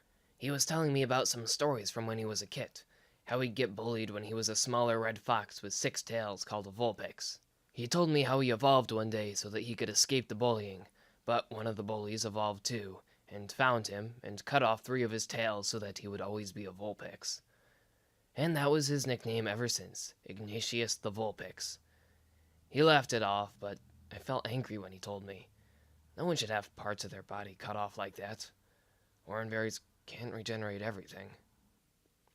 So I felt sorry for him, and I wanted him to know that I appreciated him helping me pass the test. I wanted to show him that I was his friend. So I told him my real name. It was after I told him a few stories about my own childhood, and how I was a champion at the forest games I played with my brothers and sisters. I told him we were given flower names. And I said, "I'm Lotus." And he smiled and nodded at me, like he approved of my name. Lotus. Nice to meet you, Lotus. I am Mo. I laughed at the name, but he laughed too, and he said, I had no control over the name I was given. Thankfully, names are relative. That's why we have the right to rename ourselves over again once we evolve. And then he said something weird. He said, Tell me, Lotus, who are you? "What? I just told you my name." Not your name, your identity. This is your next lesson. Tell me, who are you? Really? Unfortunately, I couldn't surprise him by already knowing the answer this time. I really did not know what he was trying to teach me, so I just shut up and listened to him answer his own question like he usually did. He said, You are fire. I didn't understand him at first. I thought he was speaking in symbols because I was pretty sure I was a fox. I had 4 legs, claws, a snout, and fur. Betty spoke again to change my perceptions of life. Though it defies all the laws of fire, I have spent days to teach you, Lotus. You, I, and all other creatures who harbor fire as a core element hold a flame within our bodies. That flame is known as the ember of a fire type. Surely you notice it fluctuating with your feelings and keeping you warm when you are cold. I nodded. I did notice it. I noticed it since the day I first became a Flareon. That ember within your belly is you. I didn't understand it at all. After he drilled into my mind what fire is, that it's only a release of energy from fuel and not a physical object, I couldn't comprehend what he meant to tell me. Your soul exists within the waking world in the form of your ember. It is you. The rest of your body is merely a suit of armor. You have eyes to help you see, a brain to help you think, legs to dash around and move out of harm's way. But your soul, the very essence of what you are, is the ember, as is mine. Most creatures' souls are removed from the physical plane. They exist only in the ghostly plane. But our souls are here, just within our chests, animating us as they continually blaze and cling to our physical selves. Should the ember ever go out, your soul will finally be released back into the ghostly plane. It means you are dead. I thought that sounded silly. I admit I didn't really believe him. But hey, I don't know. Dad told us that sometimes the gods make things in ways that don't make sense in natural terms. That's why we call them supernatural. And he went on to tell me about how my ember behaves, how it's different than regular fire, that it flares and becomes more powerful when I have strong emotions, like if I'm angry or excited, and how that makes me more dangerous when I'm angry. This actually made sense to me, since I remembered all the times I blasted fire at something without meaning to, like at the hounds who were eating my prey. It was because my ember was flaring. It's also why I felt so much stronger at the time after I couldn't cling to the hope of escaping from prison. And he told me that sometimes, if I need to control my fire, I must learn to control my emotions. He told me it would be difficult because the fire is difficult to fight. It makes rage seem so justified and fun. But that's only because the fire is trying to stay alive.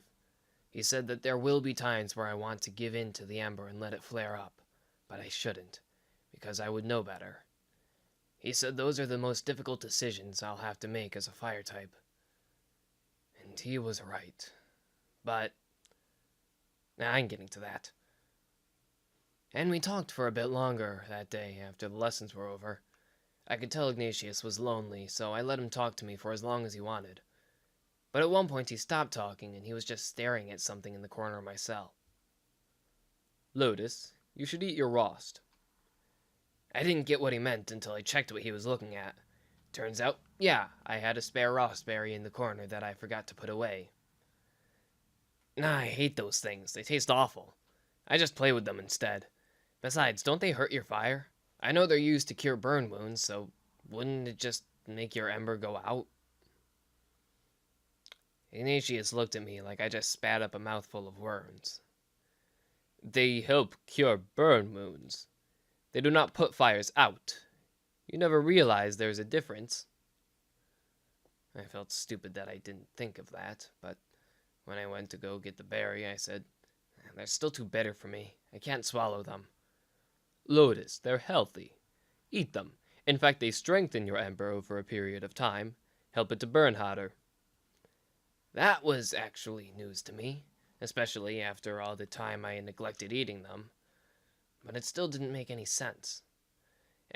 If they make my fire stronger, then why do the prison guards feed them to me every day?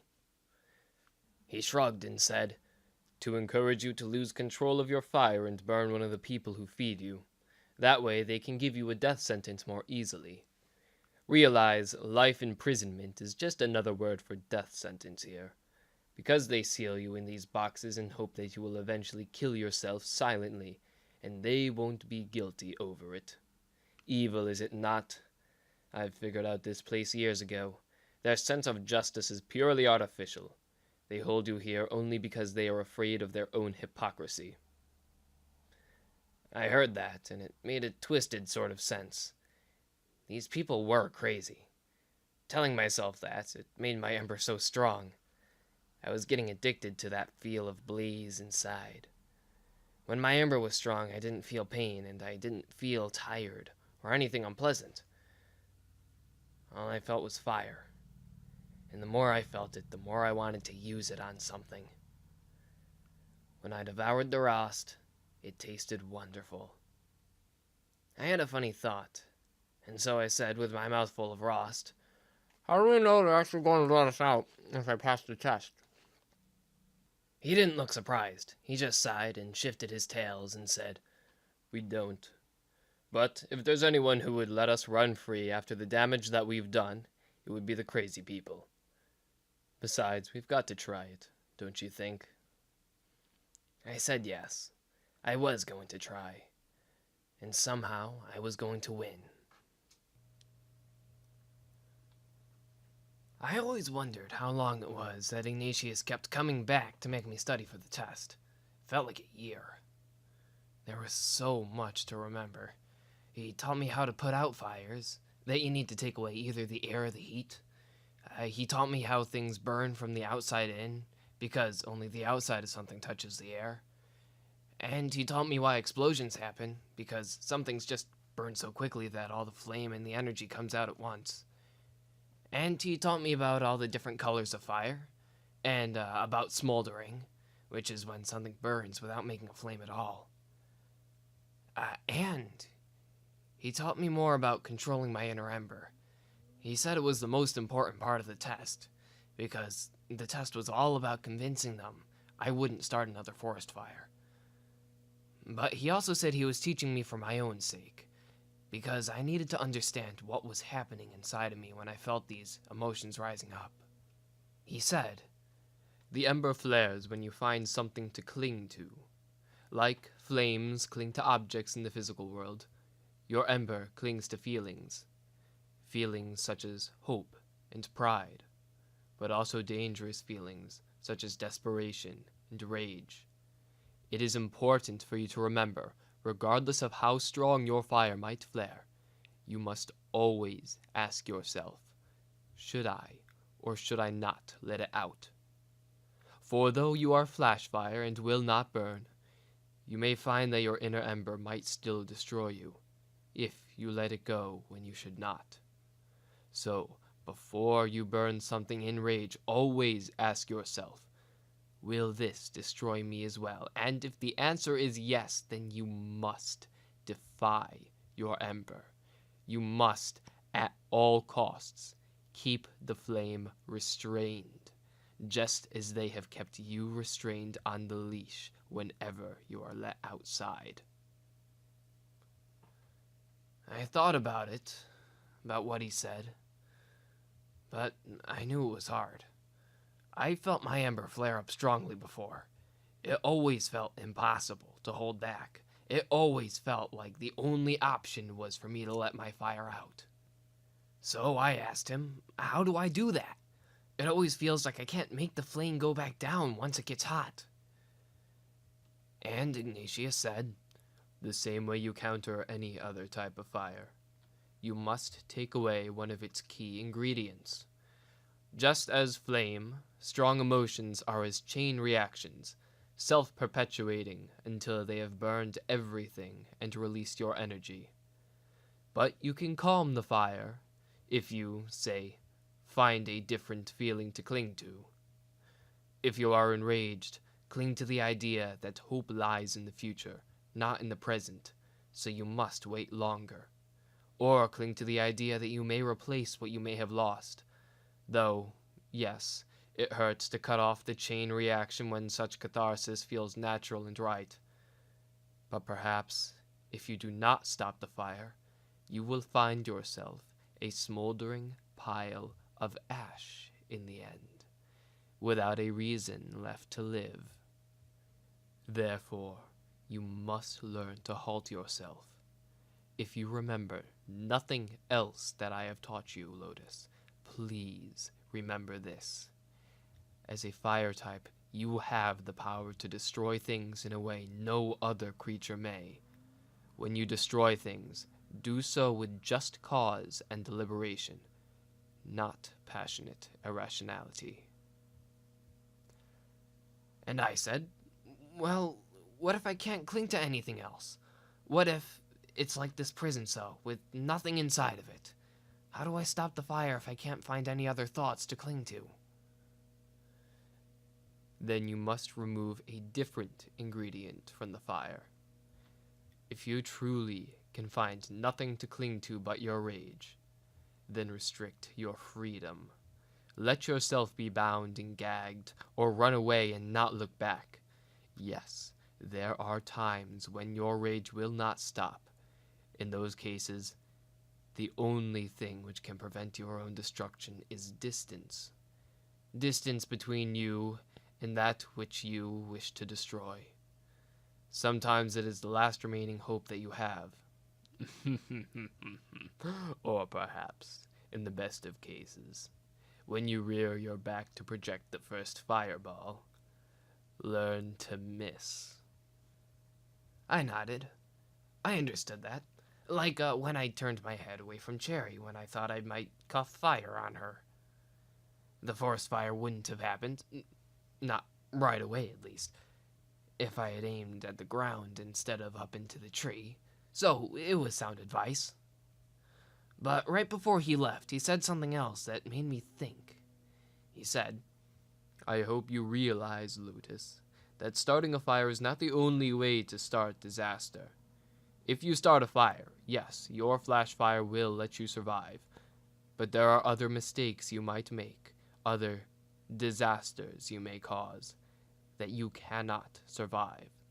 So learn to contain your rage and only apply it when you are certain it will not backfire. At the time, I didn't know what he meant. I thought maybe it was like when I set the forest on fire and I could have been killed by the falling trees, even though the fire wouldn't hurt me. But it was just so annoying that he kept talking in symbols like that. Sometimes I couldn't figure out whether he was talking about my ember or my emotions, or if they really were the same thing and it didn't matter. And one day, he came in and just told me there was nothing left for him to teach me. He said he was done, and that if I remembered everything, I would pass the test and earn a license to be a Flareon. I told Cherry that I was ready to take the test, and she was very happy for me, and said she'd get me out as fast as she could. I spent the next night so nervous. I didn't sleep. It already felt like I forgot everything Ignatius taught me. My ember was flaring, but it felt sour, like I had a stomachache from eating rotten berries. It made my body feel jittery and weak. You'll never guess what the test was like. I thought they were going to chain me up in the stupid harness and take me away to some other room where they'd ask me to throw up all the knowledge I was taught. Well, that's not how it was at all. Here's what actually happened. They let a giant yellow cat into my cell, who walked on his hind legs, and he touched my forehead and then told me I'd passed the test. I said, that was it? He said, perhaps under normal circumstances, you might have failed the test, as your knowledge is not as stable or as reinforced through instinct as we generally like. But for our purposes today, you understand enough, given what you had to work with. I'll give you a pass. I recognized his voice when he spoke. It was one of the counselors from the trial. I learned later that his kind was psychic. In case you're wondering why the judges aren't all just psychic so that they can tell whether or not you're lying, I found out the answer later in life. It's because psychics lie too. Not only do they lie, but they're the best liars, because they can tell whether or not you're believing what they say. So, in some civilized cities, courts are not based only on what a psychic thinks of you. So they get several judges to form a council and come to a conclusion together. When that psychic creature left, I felt so alive. That's really the only word that I could describe how I felt when my ember gets hot and it fills my whole body and takes all the pain away. I'm just alive, strong, far from being dead. Feel like I can survive anything. I laughed so much and spat fireballs at all the walls for the rest of the day because I defeated the prison. Those walls weren't going to hold me anymore. I was going to get to see the sun in the sky and have fresh air all the time and eat whatever I want and make it back to Dad. Because through it all, that's the one thing I really regretted. More than burning a forest down, more than losing Uncle Aiden somewhere on the road. The worst regret was being stuck in a far-off land and not being able to make it back to Dad and tell him my story. So that was finally something I could cling to again. After all of that time of being trapped, that made everything worth it. Not very long after that, I think it was about 4 meals later, it was time for my final trial. The judges work so fast when they want to. It took weeks to get me to court for the first time, but the second time it was apparently urgent enough to let me go the first day after I earned my license. Although I never saw a license, never put my paw print on any paper or anything. I guess that the psychic cat just did that for me. Whatever, I didn't complain, because I was getting out. I didn't miss that cell one bit, not one. I wanted to never see it again. Never. I never even wanted to see it in my dreams. I remember the last day, before I got out, I clawed at the walls and put burn marks on them, just because I felt like I was leaving my last mark on that place, showing the cell I was superior, and that it should never dare forget the Flareon that defeated it. I don't know. My ember was burning so strong I wasn't exactly thinking straight. But they put me in those chains one last time, and they took me out into the iron shutter hallway with those huge guards in front and those water creatures in back. And then they did something I didn't expect and brought out Ignatius too. He eyed me with this gleam in his eye. I knew his ember was burning bright, just like mine. He looked so proud and so aggressive, like a predator, like his freedom was a mouse in the forest and he was about to pounce on it. I thought the fire in his eyes could have burned the whole place down. I couldn't talk with the muzzle on, and neither could he, but I eyed him back, because I knew that we shared the same feeling. Like I could feel his ember in my belly burning next to my own, and with my eyes, I just told him thanks. Thanks for everything. They took us to the courtroom together. It was the same place, the same terrible shadows up high, keeping me from seeing the judges or anyone behind them, and the same tiny stone platform that I had to sit on. Although it took on a different meaning for me, now that it was my means of escape, I was happy to be there. I was alive. They said I had to go first. When they took me out of those chains for the last time, I bounced onto that pedestal so fast. And I sat there looking up at the Lucario judge's seat. Now that I think of it, I must have been wagging my tail the whole time I sat there, like I won the game and I was begging for the prize. The judge came out and sat at her place. She didn't even have to talk over anyone when she started the trial. Everyone was already quiet. She said, Flareon Ash, we gather here on this occasion to discuss a proposal to mitigate your previous sentence. Your previous sentence is that of life imprisonment. However, a proposal brought forth to this council by your caretaker, Chespin Cherry, has been taken into consideration. Second counselor will now recite the details of such proposal. I couldn't see the second counselor, but I knew from his voice that he was the cat that visited me. He said, In the belief that Flareon Ash acted out of necessity and not malice, and with the knowledge that he unknowingly entered the Xernia region without learning of our laws, we, the council, voted in favor of the mitigation of his sentence, which was that of execution, to a sentence of life imprisonment, in the spirit of protecting our people from the incompetence of a fire-type volunteer. Following this sentence, Chespin Cherry, approached the council with the proposal that this danger, too, might be mitigated. She proposed that Flareon Ash be offered a test to determine his liability to become a further danger to society. In passing the test, Flareon Ash would prove to the court that he is potentially trainable, and thus deserves the right to go free. She proposed the use of Prisoner 4, Ninetales Ignatius, to aid him in his preparation for the test. I felt humbled again when I heard Cherry's name and what she did for me. It even cut my ember down a little. I didn't know how someone could be kind enough to go through that much effort for me. The Lucario judge said, Understood. What were the results of the test? He said, Flareon Ash passed the test. He now possesses an understanding of the properties and dangers of his fire-type nature.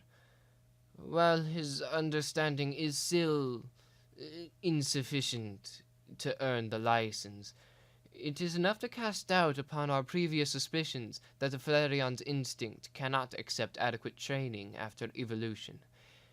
In my own personal opinion, Counselor 1, he shows enough control over his fire and enough remorse for his actions that he can be trusted.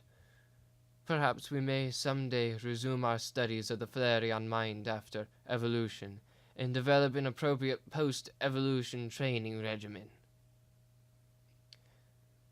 I winced when he said that I didn't earn the license. I didn't know what that meant for me. But somehow I didn't worry about it.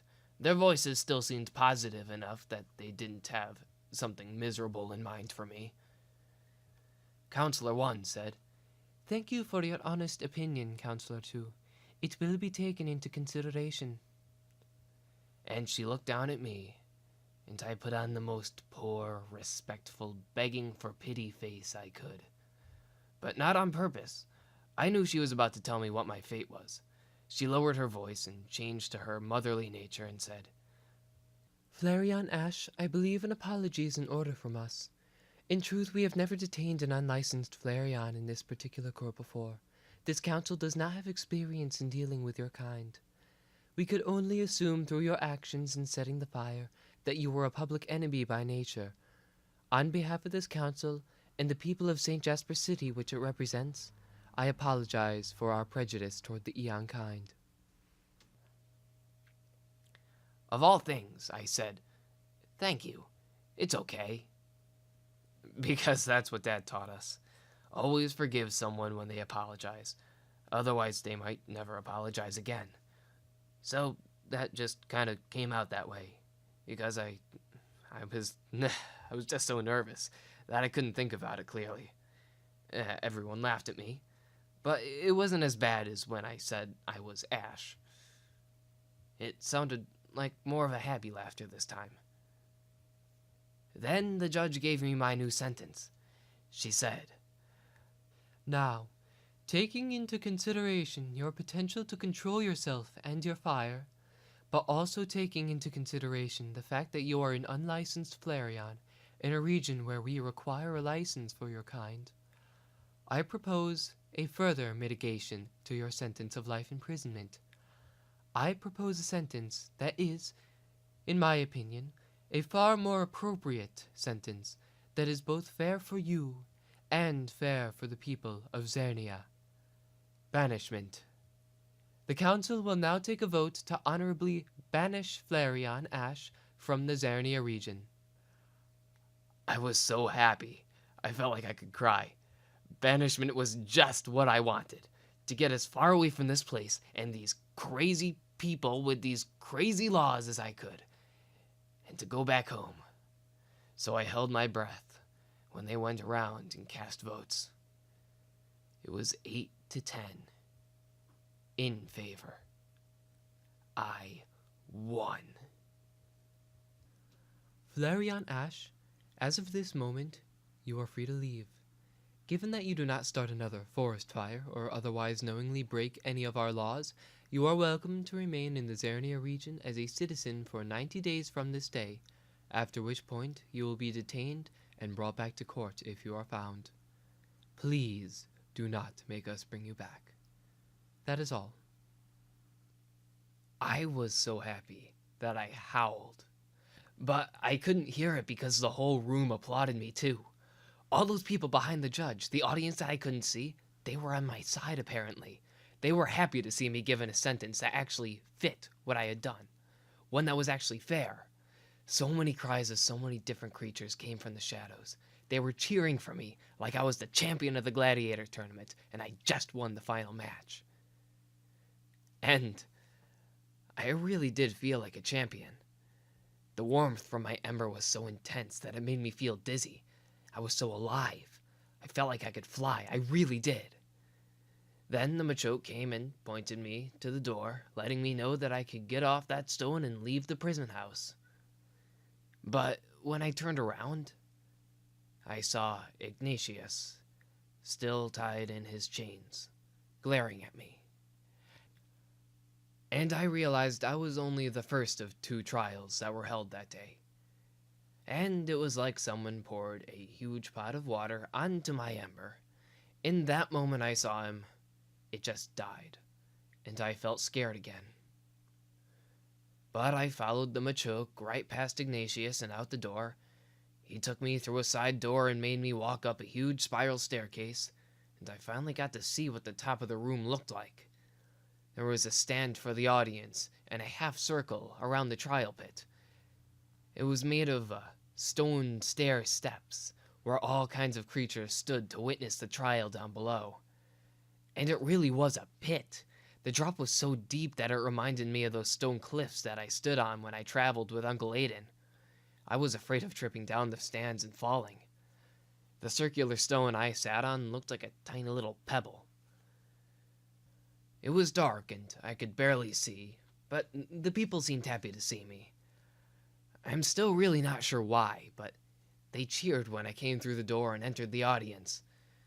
I guess now it's weird that they were happy to see me get out of prison even after I caused such destruction. I guess they actually took sympathy on me. After all, it was an accident. And an accident means I'm not a bad person. And right there in front of them all was Cherry. And the moment she saw me, she screamed and said, "You made it! I can't believe you made it, Ash. I'm so happy." So I pounced on her shoulders with my front paws, shouting, "Thank you, thank you." But then she screamed, "Ow! Hot, hot, hot!" So I jumped back down and lowered my ears all bashfully. Yeah, one of the things Ignatius taught me was that my fur gets really hot when my ember flares. I guess I was so glad to see her that I completely forgot. But she didn't seem upset. She pet me on the forehead and told me it was all right. And I was going to go thank her some more, but the Lucario judge shouted something in a foreign language, really loud, and it made the whole room shut up. I realized they were starting the trial of Ignatius now, and my heart sank. I was wondering why they didn't just let us stand on the platform altogether and judge both of us. After all, Ignatius's freedom was supposed to go along with mine, right? Well, his trial began, but something was wrong. They didn't let him out of the chains like they did with me. I thought that was supposed to be a law, that they let you out of the chains so that you don't look pathetic, and so that you can talk. But not for him. They just led him forward and pulled the chains until they made him stand on the platform. And the judge didn't even go over her usual speech. She just said, "Prisoner 4, Ninetails Ignatius, I will make this brief. I offer my humble gratitude for your role of progressing Flareon Ash toward his freedom. You will be remembered honorably for this act. However, despite what you might have been told, your sentence remains in place and the date of your execution has been reinstated. Leash bearers, please take this prisoner back to his cell. That is all." Ignatius tried to escape. He jerked and struggled around in his harness. He screamed, but all I could hear were grunts of his voice coming through the muzzle. He tried so hard. It made me feel sick. It went on so long that one of the watertights spat water at him and made him drop to the floor unconscious. They dragged him out like he was garbage. And I just sat there on that big stone stair. I couldn't believe what I saw. I just stared down at that pit long after Ignatius was taken away, long after the judges all left, long after the audience was gone. When I finally snapped out of it, I was alone in a dark room. Dark like my cell, but so much bigger. And somehow I knew that Cherry was still sitting next to me. I must have heard her breathing or smelled her something, but I didn't even take my eyes off that pit. So I said, "What just happened? Why didn't they let him go too?" Ash, I'm sorry, but we really can't let Ignatius go. It was part of the plan. I looked at her weird and I said, "What plan?" The plan to get you out of prison. That was how I convinced the council to give you a second chance to go free. You needed someone to teach you about fire, but nobody would help you because nobody wanted to be in the same room with a criminal from the shutter. So it had to be Ignatius. But we know he wouldn't help teach you unless we told him that he could escape with you. Otherwise... I realized what she was saying. And I looked at the ground and I said, "You lied to him." Cherry tried to cheer me up, just like she always did during those days I would be down on myself. She said, Yes, to get you out. That's all that mattered to me, Ash. You're more important than him. You have your whole life ahead of you. He's what? What is he, Cherry? What did he do that was so bad?" I'm not allowed to say. It's against the law. I glared at her. I wanted to ask her just to tell me, but I didn't want to lose my friendship with her, I guess. So I just glared. I hoped that my eyes looked all fiery and deep like Ignatius did when he glared at me. I hoped the look on my face would say everything. And she said, But to give you an idea, Ash, he did something terrible, and he was captured and brought here. But no matter how hard the judges tried, they couldn't decide on a sentence for him. It was always a tie, 9-9, whenever they voted putting him to death. So they just threw him back in the shutter and put him on trial again, and threw him back over and over again for like 10 years. Then, one day, a prison caretaker tried to feed him. He was a Weavile. And Ignatius, as soon as the window opened, Ignatius burned him. The fire was so hot that it killed him before the pacifier guards could put the fire out. When I heard that, my fire just died. Again. All the day's excitement, all the joy from being let free, just gone. Just like that. Just like the ember of a fire stamped out, relit, and stamped out again, this time for good. And Cherry said, After that, they had another trial, and of course they voted 17-1 for death. That was just last year, I think, because that's the law around here. When you're given a death sentence, they let you live in prison for a year, in case there's some new information, so the sentence might be reversed. So, yeah, that's what my bright idea was to make him think that we were going to reverse his death sentence if he helped teach you. But Ash, we can't. We just can't let him out. He's a murderer, and he... She couldn't say anything else, but she didn't have to. I got the message. He didn't deserve freedom. They just used him to get me out. I just couldn't be thankful for it. And I don't know why. Something about it seemed wrong. So I continued staring at the floor and I said, "When's his execution?" Well, it's in 12 days. That was the deal. We already passed the first execution date, but that's because it was suspended while he gave you lessons. Then, when he was done, we would reschedule for 12 days after. If you want, I can help you be a witness, if that's what you want. And I just thought, 12 days. Ignatius never told me he was going to be executed.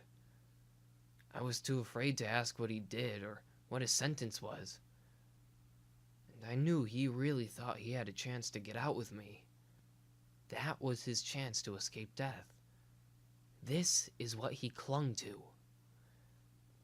That's when it made sense to me what he meant about fire that can destroy you, too, even if you can't get burned. He burned the caretaker to death, and what he did was going to kill him. I knew I should have been happy. Everyone got what they deserved that day. But my ember cooled down inside of me, and it let me feel like all of my weaknesses were present again. I was tired, and I felt a headache coming on. And I decided I really didn't want to stay in that place anymore. I was so sick of it. I needed to start my journey home, leave everyone behind, and forget about them. Especially Ignatius. I know I needed to forget about him, or it would hurt too much. So, I just stood up and walked away.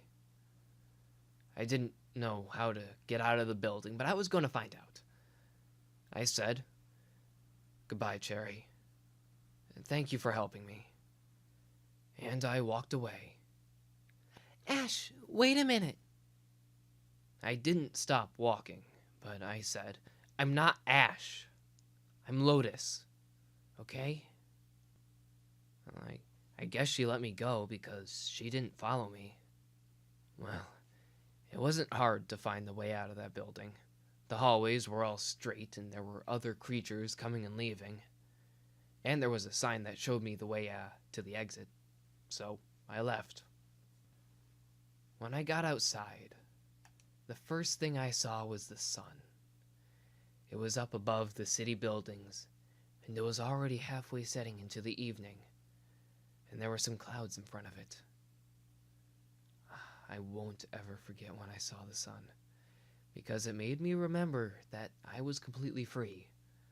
No more chains, no more dark box, no more fire lessons, no more courts with judges in the shadows. I could run wherever I wanted, eat whatever I could find. It was so long ago that I was free. I wasn't really used to it. St. Jasper City was interesting. All the buildings were big domes and crazy colors, like someone cut a bunch of berries in half and put them flat side down on the ground.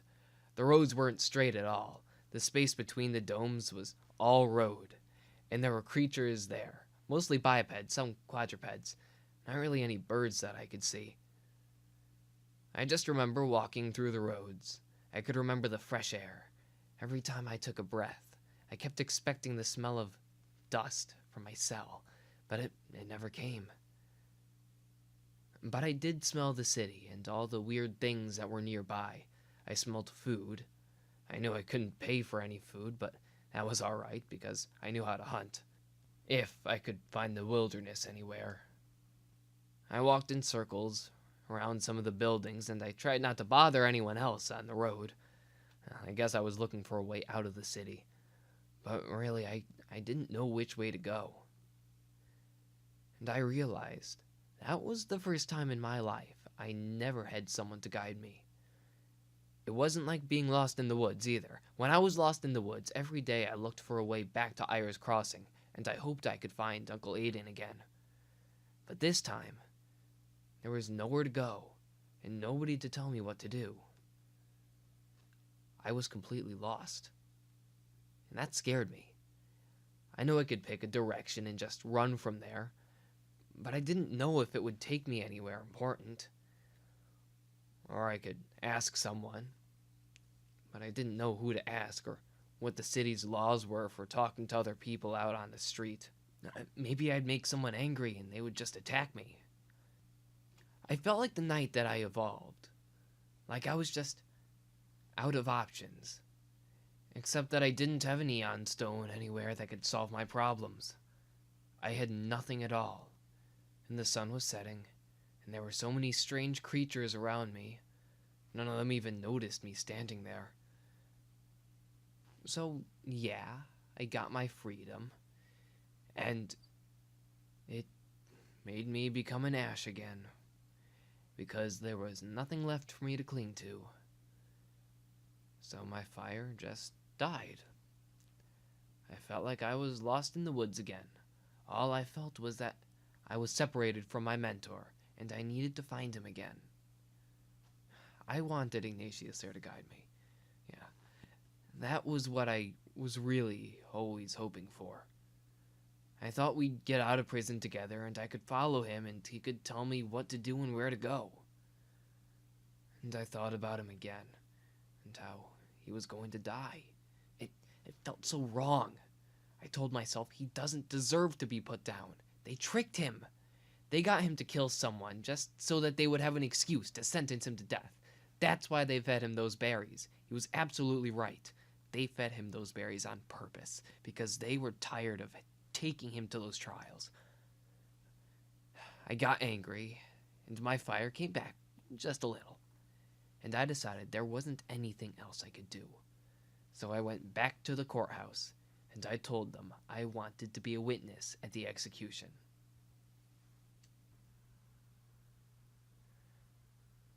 This is the part where I tell you that my story ends with a disaster. This time it wasn't an accident. I did it on purpose.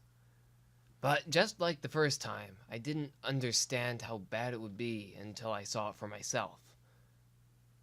I never said I was proud of it. Alright. Here's what happened. This is going to sound really weird, but I got a job at the prison building. Yeah, took me a long time to find Cherry again, especially since they wouldn't let me in past the lobby. I had to beg them to find her and bring her out. But when I finally got to see her again, I told her I wanted to attend the execution after all. I had a whole 90 days to pass until my banishment. It's not like I had anything better to do.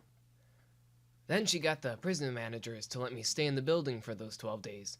They gave me food and a place to stay in exchange for doing some chores like picking up food scraps from the empty cells. In St. Jasper City, you live and sleep in the same building you work. Every building has personal chambers for the workers to stay, and I got a room all to myself. It wasn't like the cell at all. This one had a cushion for sleeping, and a running pool of water, and a window, and a door I could open myself that wasn't in the ceiling. That was probably the biggest thing I was happy about. I met some of the people who I used to see on the outside of my cell. I met that Graveler on good terms, the one who threatened to pop off my paws. And I met a lot of the so-called pacifier guards, really strong creatures of every element. There were even dragons. Yeah, dragons. Flareon, I think one of them was. He was one of the pacifier guards for a Draudigan prisoner. He said he was about to retire, though, as soon as his Clefairy friend was strong enough to evolve. I even met a Scissor. Yeah, he looked pretty mean, but he was scared of me. And while I was on cleaning duty, I got to see the cells where the other, less dangerous prisoners were kept. I was jealous. They weren't too different from the room they were letting me stay in, and the prisoners were happy mostly. They knew they would be getting out soon as their tiny little punishments were all over. About 3 days after I started the job, I volunteered for the shutter shift. It was just feeding. That's all it was. Throw rations for each prisoner into their cells. There was some law that said that the shutter guards weren't allowed to feed the prisoners themselves, so someone from up above needed to come down and do it by hand. But apparently many had died trying to do it because the criminals had crafty and clever ways to kill you in that one moment of opportunity when the cell was open. Nobody said I couldn't go. I mean, I suspected they knew why I volunteered, and they were wary of letting me down there, of course, because I was new. But everyone hated that shift more than death, so they were more than happy to let me do it. Besides, I knew there was at least one prisoner who I wouldn't have any trouble with. That's why I wanted to go down there one more time. I wanted to talk to him, at least once, before he was put to death. I wanted to tell him how much I hated the lies they told him. And I wanted to tell him that I wouldn't forget him. Maybe I thought it would help him die happy. The shutter was a long way down. Long, long stairs. And then there was an elevator that went even deeper down. And I had to make the whole trip, all alone, with a basket of berries strapped on my back from the stockroom. I got down there and I met the shutter guards, the machoke that tied me up all the time. They laughed and told me, "Hey, congratulations for escaping imprisonment," only to get roped into a terrible job. Jerks. I turned the corner into the hall, and I saw my cell. From the outside. It had a new prisoner in it. I could tell because the window was closed. The windows were left open on the cells that had nobody in them. I remembered that. Even if the prisoner was only out to recess, the door would be closed. And I was wondering who was the new prisoner 6. So, I went to go open that one first. I put the berry basket down and moved the latches with my teeth, and I bit down on the handle and pulled the brick out. Yeah, you'll never guess who it was. He was staring right at me, expecting food, like he knew about the whole schedule by heart. Like he really counted the seconds with his heartbeats, like I tried sometimes. Or maybe he wanted to burn someone else to death. I don't know. He just looked at me, and he growled and he said, "You." Like he hated me. I didn't know what to say. I was gonna ask him if he was hungry, or tell him I'm sorry, but in that moment, I forgot everything I wanted to say to him. So he just said, "They torment me by locking me in this place that reeks of you." Why did they put you in my cell? Because there is a new prisoner. I don't know what it is, but apparently it is a large beast, and in my final days they decreed that it needed the larger room more than I. So they deemed this pathetically cramped space fit for me. And until my final days, I will always be surrounded with the smell of you. Mo, I wanted you to come with me. I thought you were going to come with me, and every day you gave me lessons, I looked forward to escaping with you. It's unfair what they did. They shouldn't have lied. If I could, I will get you out right now. That's a very kind sentiment from you, Lotus, but I'm afraid I have outlived my usefulness to you. Feed me, then leave. I never want to see your face again. I felt my fire coming back when he said that. The confidence came back with it, and I wanted more of it. I said, "So you're a pile of ashes now? Is that it? You gave me something to cling to. Then you go and let yourself die without a fight?" Understand that I only gave you hope for a simple reason, because my freedom hinged on you. I needed you to listen and take heart in what I said. I needed you to care. That's all, Lotus. I gave you something to cling to for the sake of my own end. I stood up straight and looked right into his eyes, and I said, "I don't believe you. If that's all you wanted, you wouldn't have told me what your name is, Mo." He didn't answer, and the fire grew bigger. The warmth came back to me fast. I really liked it, because I needed it for what I was about to do. From the moment I saw his face staring at me, I already decided what I was going to say. I didn't know at the time what it would do, or if it would do anything, but I knew I was going to tell that six-tailed Reynard, who would only have days left to live, this. I whispered to him so that the guards wouldn't hear, and I said, "I'm going to give you one last thing to cling to, Ignatius.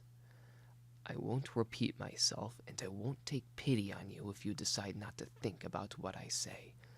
But listen, sometime before you die, sniff around, and find the brick in the wall that smells different.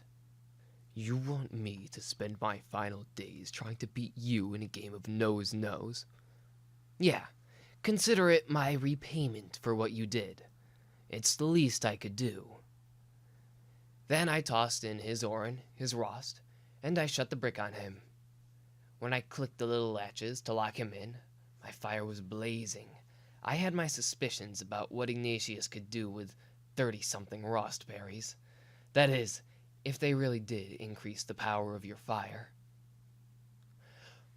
Well, a few days later I found out.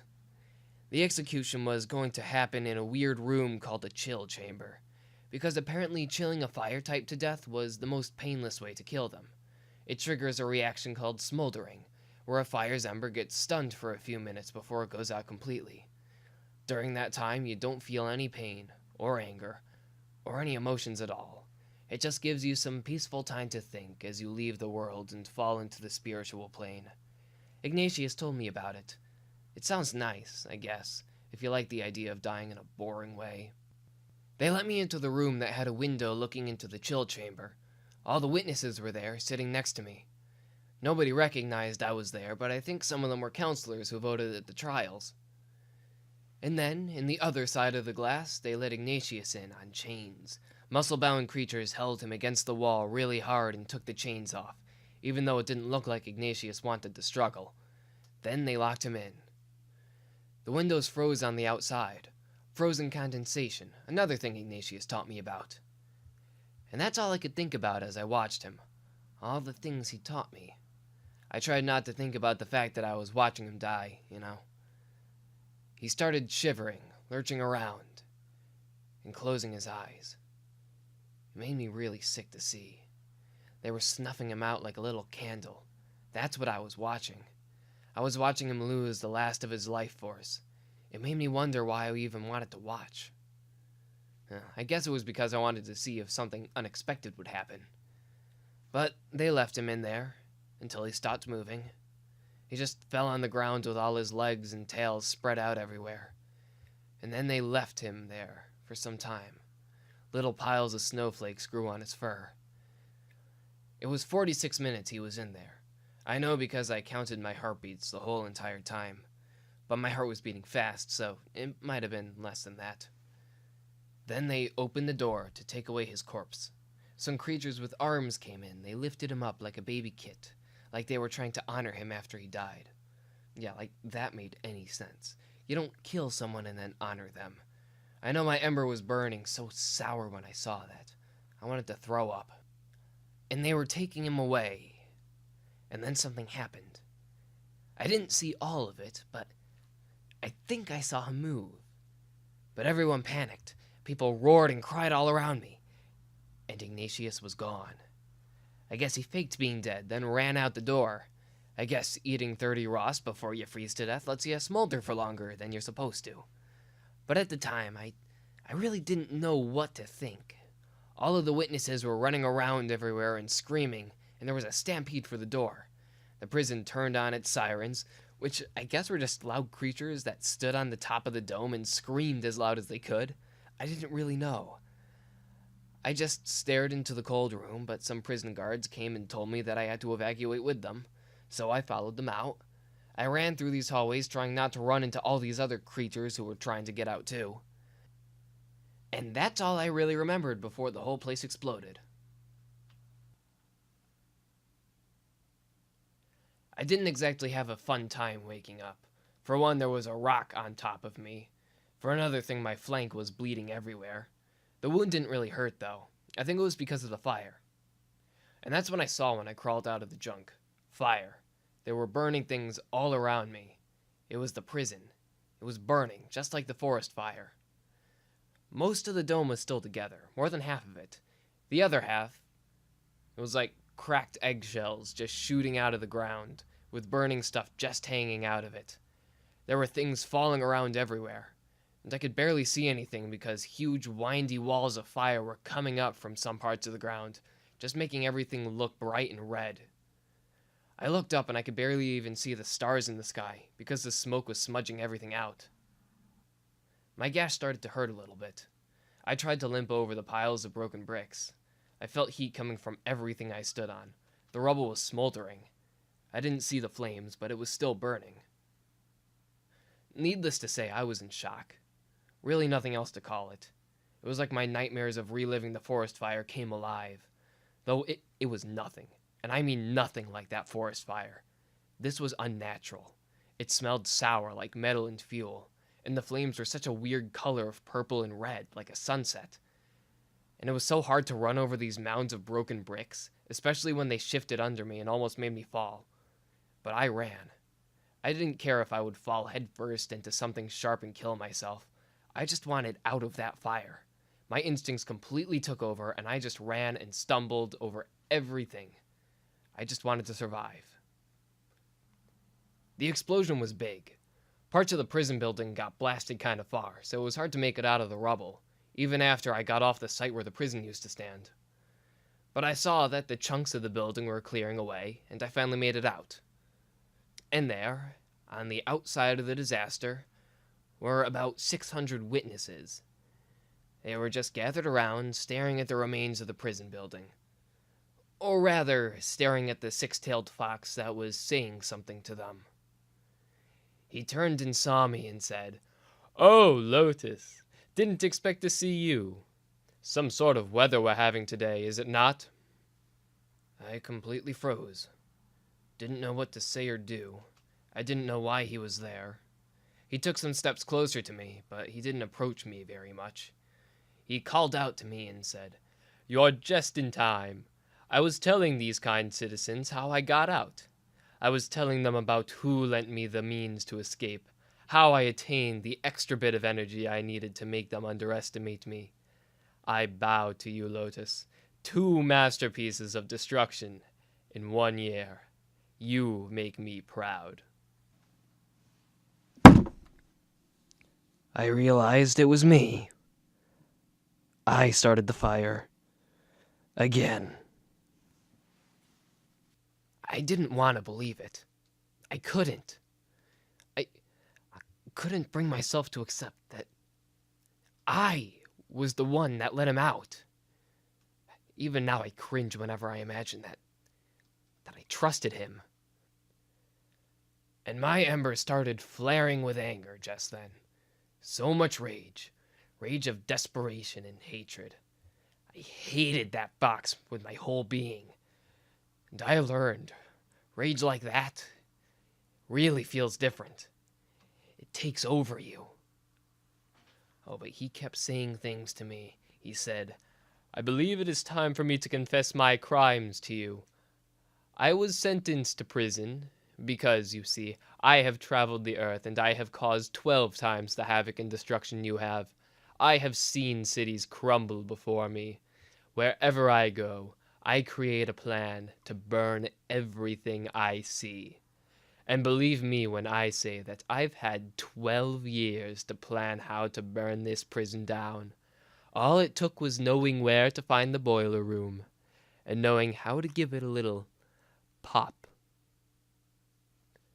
All the feeling in my body was replaced by this tingle that spread across my skin and underneath my fur. I felt like I was part of the giant fire we stood beside. I growled loudly and I said to him, "You! It was you! You burned the prison, not me." And he laughed hard. That terrible, choking laugh I always heard from him. He was still laughing when he talked to me. "What have you learned, Lotus? I was only the agent of the flame. You were the spark that set it into motion. The building burned merely because it was ready to burn. Do you know what else I burned today? A little chestpin I found underfoot on my way here. Oh, and believe me when I say I've had time to imagine her fate. All those days she would jeer at me from outside the cell. I burned her until there was nothing left to burn. That's when my fire just consumed me from the inside. I saw red. I felt my belly and my throat fill with lava. And I was ready to kill him.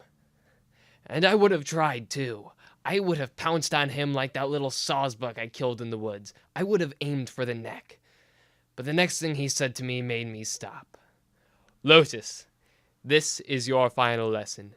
These people now know what you have done. They know that you have betrayed the second chance they have given you. So then, you have two choices before you. You can attack me in some vain attempt to redeem yourself, in which case I will kill you and get away. Or you can turn your tail around and run the other direction, in which case I will still get away. But so will you. No, I thought. No, I was not going to let him get away. Not after what he did. Not after he tortured and killed someone as innocent as Cherry. I needed to do something. I needed to put an end to him. The fire demanded it. The fire told me to rush in and kill him. See, Lotus, you can't do anything to hurt me because I'm Flashfire.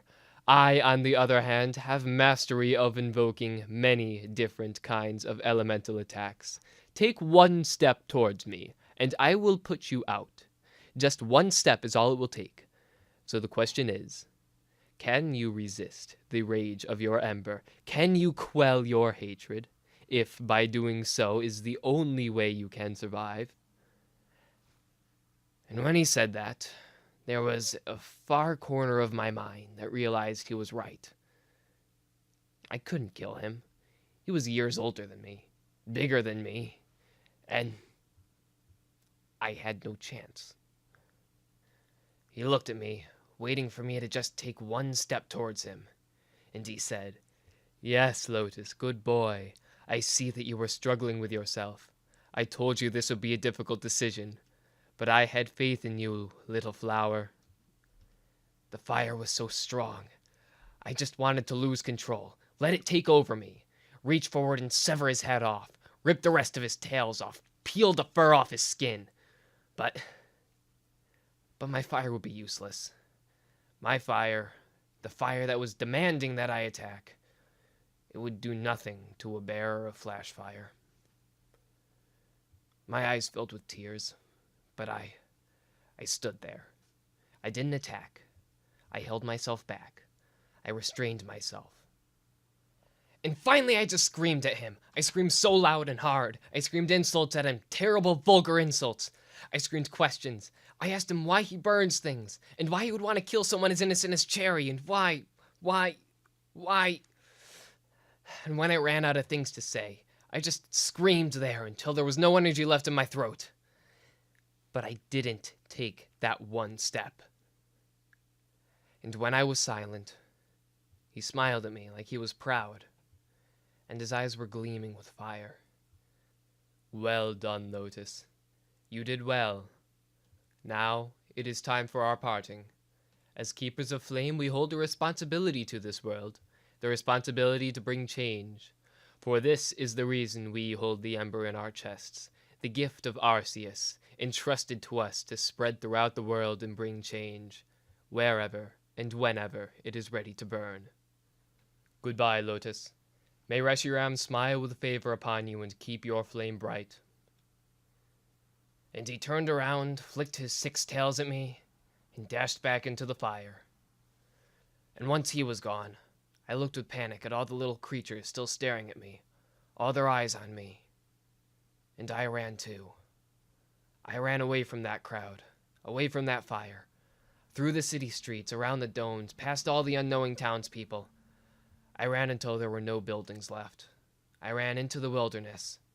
I ran through the grass and jumped over creek beds and climbed up huge hills. And all the while I was expecting the birds to come back and capture me again. I kept looking up at the night sky, trying to spot their black forms against the stars, but they weren't there. And finally, when I was completely out of energy, the city was so far out of sight, I found a tree, I climbed up into the branches, and I collapsed. I know I said my story ended with another disaster, but that wasn't really the very end. Hey, shut it. It's my story. I don't care if it's long. I need to say it all. I remembered when I opened my eyes and I realized I was still in that tree. I thought for a moment I was still in the prison cell. I thought that I would wake up and look over and see Cherry tossing berries in and wanting to talk with me about how my fire lessons were going. Then I remembered that Cherry was gone, so I didn't really know what to do. I got my wish, found the wilderness again, had my freedom. I know I had to keep running because they would try to catch me. But I just sat there and I thought, why? Why keep running? What's the point? There's nothing left for me to do. I destroyed a forest, I destroyed a building with people in it, or at least it was my fault. So I just laid there in that tree branch for hours with my feet dangling down, the wound in my flank throbbing, and I didn't know what to do with myself. I might have been crying, but I don't know. I had decided there wasn't anything left to do, but to go back to St. Jasper City. Yeah, I know. Just let them capture me again. Maybe they'll throw me in the high security prison this time. You really have to understand. I just did not know what to do with myself. Maybe I wanted to see if they had better ideas. I didn't run back. I just walked. I remember the direction I came. It was a big straight line, so I just went back the way I came. And as I went, I kept asking myself why I was going back, what I wanted to do there, what I wanted to prove. Maybe I just wanted to apologize, or to help fix the mistakes I made. I don't know, something. Because that's one of the things that Dad told me since the day I hatched. Always say you're sorry. And I guess I needed to say that I was sorry to all those people I hurt. Yeah, I don't know, I was an ash that day, all burned out, no real reason to live. It took me a day, a whole day, and a whole night. The sun was rising again when I saw the city, but I made it back. I really did not know what they were going to do with me, the evil Flareon that destroys things, so I just walked into the city to see what would happen. Nobody noticed me. Nobody stopped me. Nobody even cared. I was surprised. I thought for sure they'd have a perimeter of some guards keeping an eye out for me, or have those dark birds in the air ready to swoop down. Nope. So I went even further, went back to the explosion site, and still, as far as I went, nobody noticed me. There were some creatures lifting rocks trying to clean up the junk. They were making fast progress. I think I wanted to ask them if I could help. But then something grabbed me by the scruff of my neck and lifted me up. I yelped, and I tried to twist my head around to see what it was. It was a giant boulder creature with 4 hands, one that I recognized. He carried me to the wreckage site, and he said, "We've been waiting for you." And I thought for sure he was going to tie me up in chains, but nope. He just carried me to another part of the explosion site where some of the other workers were pushing a boulder, and he dropped me down in front of this other creature I didn't recognize. It was this big, round, green-brown creature. Pretty ugly. It almost looked like an egg. It saw me, stopped for a moment, with this look on its face like I had 3 eyes or something. And she said, "Lotus." I knew that voice. It was Cherry. But it was coming from some different kind of creature. I said, "Cherry? Is that really you? Ignatius said he killed you." Cherry walked up to me. Now, she was about at my eye level, and she said, "Well, he might have thought he did. As soon as I caught on fire, I started evolving. See, I was kind of working on exercising when I was taking care of you. I was worried that you would get life sentence permanently, so I figured I would need to be on shutter duty for a long time.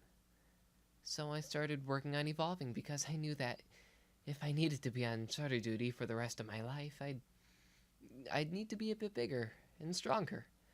So I was trying to evolve, and I guess it paid off. Ah, I was so happy for her. So happy to see her alive. But I stopped myself from jumping onto her again because I remembered she burned easily.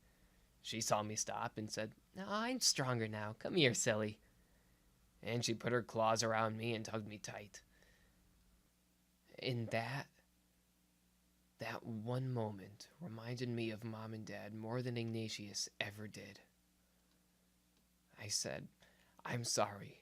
I'm so sorry I let him go free. I didn't know it would do that. They're going to put me in prison again, aren't they? Sherry said, Well, it's true they're not happy with you. But you were also the one who stalled Ignatius long enough so that the firefighters could come. I broke out of the hug and I said, What? Lotus, they got him. Ignatius is dead for good now. The firefighter team came and started blasting water at the wreckage, and Ignatius ran right into it. And he never got back up. It's all thanks to you. If he hadn't been talking with you for so long, he would have gotten away. I sighed such a happy sigh knowing Ignatius was no longer a threat. If he had survived, I probably would have dedicated the rest of my life to hunting him down. So I said, sorry about the prison. Don't worry about it, Lotus. Nobody died, or at least so far as we found. Besides, it was an old building. Centuries, I think.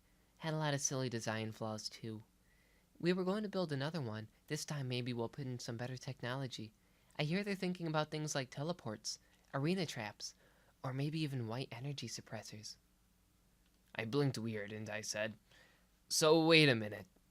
Are they angry with me or not? The Graveler, who was still standing behind me, said, They are. Oh, they are, boy. You're still been banished now. You had 90 days not to make another mistake, and since you've gone and blew it, law enforcement's allowed to capture you at their discretion. You've even got yourself a bounty on your head. In fact, I'm considering it right here as we speak. I winced and said, Well, I guess I'd better go then. I don't know where, but out of this region, obviously. Yeah, I guess so. But it was good to see you again, Lotus. I looked at her one last time. I saw the ugly thing she had turned into, but she had done it for my own sake, so that she could be on shutter shift forever. Just for me. So I couldn't complain. I gave her one last smile, and I thanked her for all the kindness. And I never saw her again, because that Graveler said, All right, boy, you got 5 seconds to get out of my sight, or I'm taking you up north to the big house. I yelped, and I said, Wait, can I at least stay for one more day? Maybe find a map to the nearest volcano? And he screamed, 2 seconds! And I was out of there faster than lightning. My name is Lotus. I am a Flareon. My job is to burn things, and I've burned some pretty big things in my time. Not really on purpose, but hey, I still have bragging rights, right? I've been running away from the Zernia region for a while, and this is the first chance I've gotten to settle down and tell someone my story. I'm in a library reading it to a scribe. Hey, they usually don't let fire types into a library, but I promise them I have a good story to tell. I guess the only thing my mind keeps drifting back to, even after all this time, is Ignatius, the one who taught me how to use my fire. He was a monster, yeah. And he had so many crazy thoughts that didn't make sense now that I think of it. He was crazy. But even so, there were some things that he said that were right. I realize now that even past all those crazy, insane things he told me, he did teach me something really important. He taught me that I can't just burn everything down. Sometimes I need to hold back my fire and not let it out, even when it's painful. I know he taught me in the worst way possible, but he was right. And there was something else, too. He taught me that sometimes if you want something to change, you've got to destroy something to make room for it. Sometimes that thing you destroy is good. Sometimes it's on accident. But if you don't ever destroy anything, you'll never get to see what change looks like and how good it can be. When I was fleeing from the Zernia region, I somehow found my way back to the woods I burned down. I got to see what they looked like after the forest fire was over. There were dead hollow logs standing in the ground everywhere, and the ground was all muddy and wet with ashes. But when I walked farther and I looked closer, I saw there were saplings and things rising out of the ground. All these little green weeds, they were taking root in the ashes and growing. That was the beginning of a new forest. And I realized all those little seeds in the ground, they never would have gotten to grow if they never had sunlight. If the big trees never fell down or never disappeared, they would have just been little seeds forever. I realized a lot of things in life are like that. Maybe that's what Dad wanted me to see when he gave me the Eon Stone and made me go away from home. The life I lived in at home was fine. It was great. But I would have never gotten to see anything else if he didn't make that old life go up in flames so that change could happen. And I don't lie, I miss him. I'm going to be the first in line coming back to him whenever I see that comet. But he told me to write a story with my life. And I think I'm starting to understand what the story's about. It's about destroying things that are uncomfortable and familiar and make us happy, so that we can go out and find things that maybe are even better. Or build replacements that are bigger and stronger. Or at least I think so. I'm only one fox. I'm sure my siblings are learning different things than I am. I guess I'll never know until I see them again. So what have I learned? Anything can burn. And something should burn, even the good things. But I guess we don't always understand why, until they're already gone.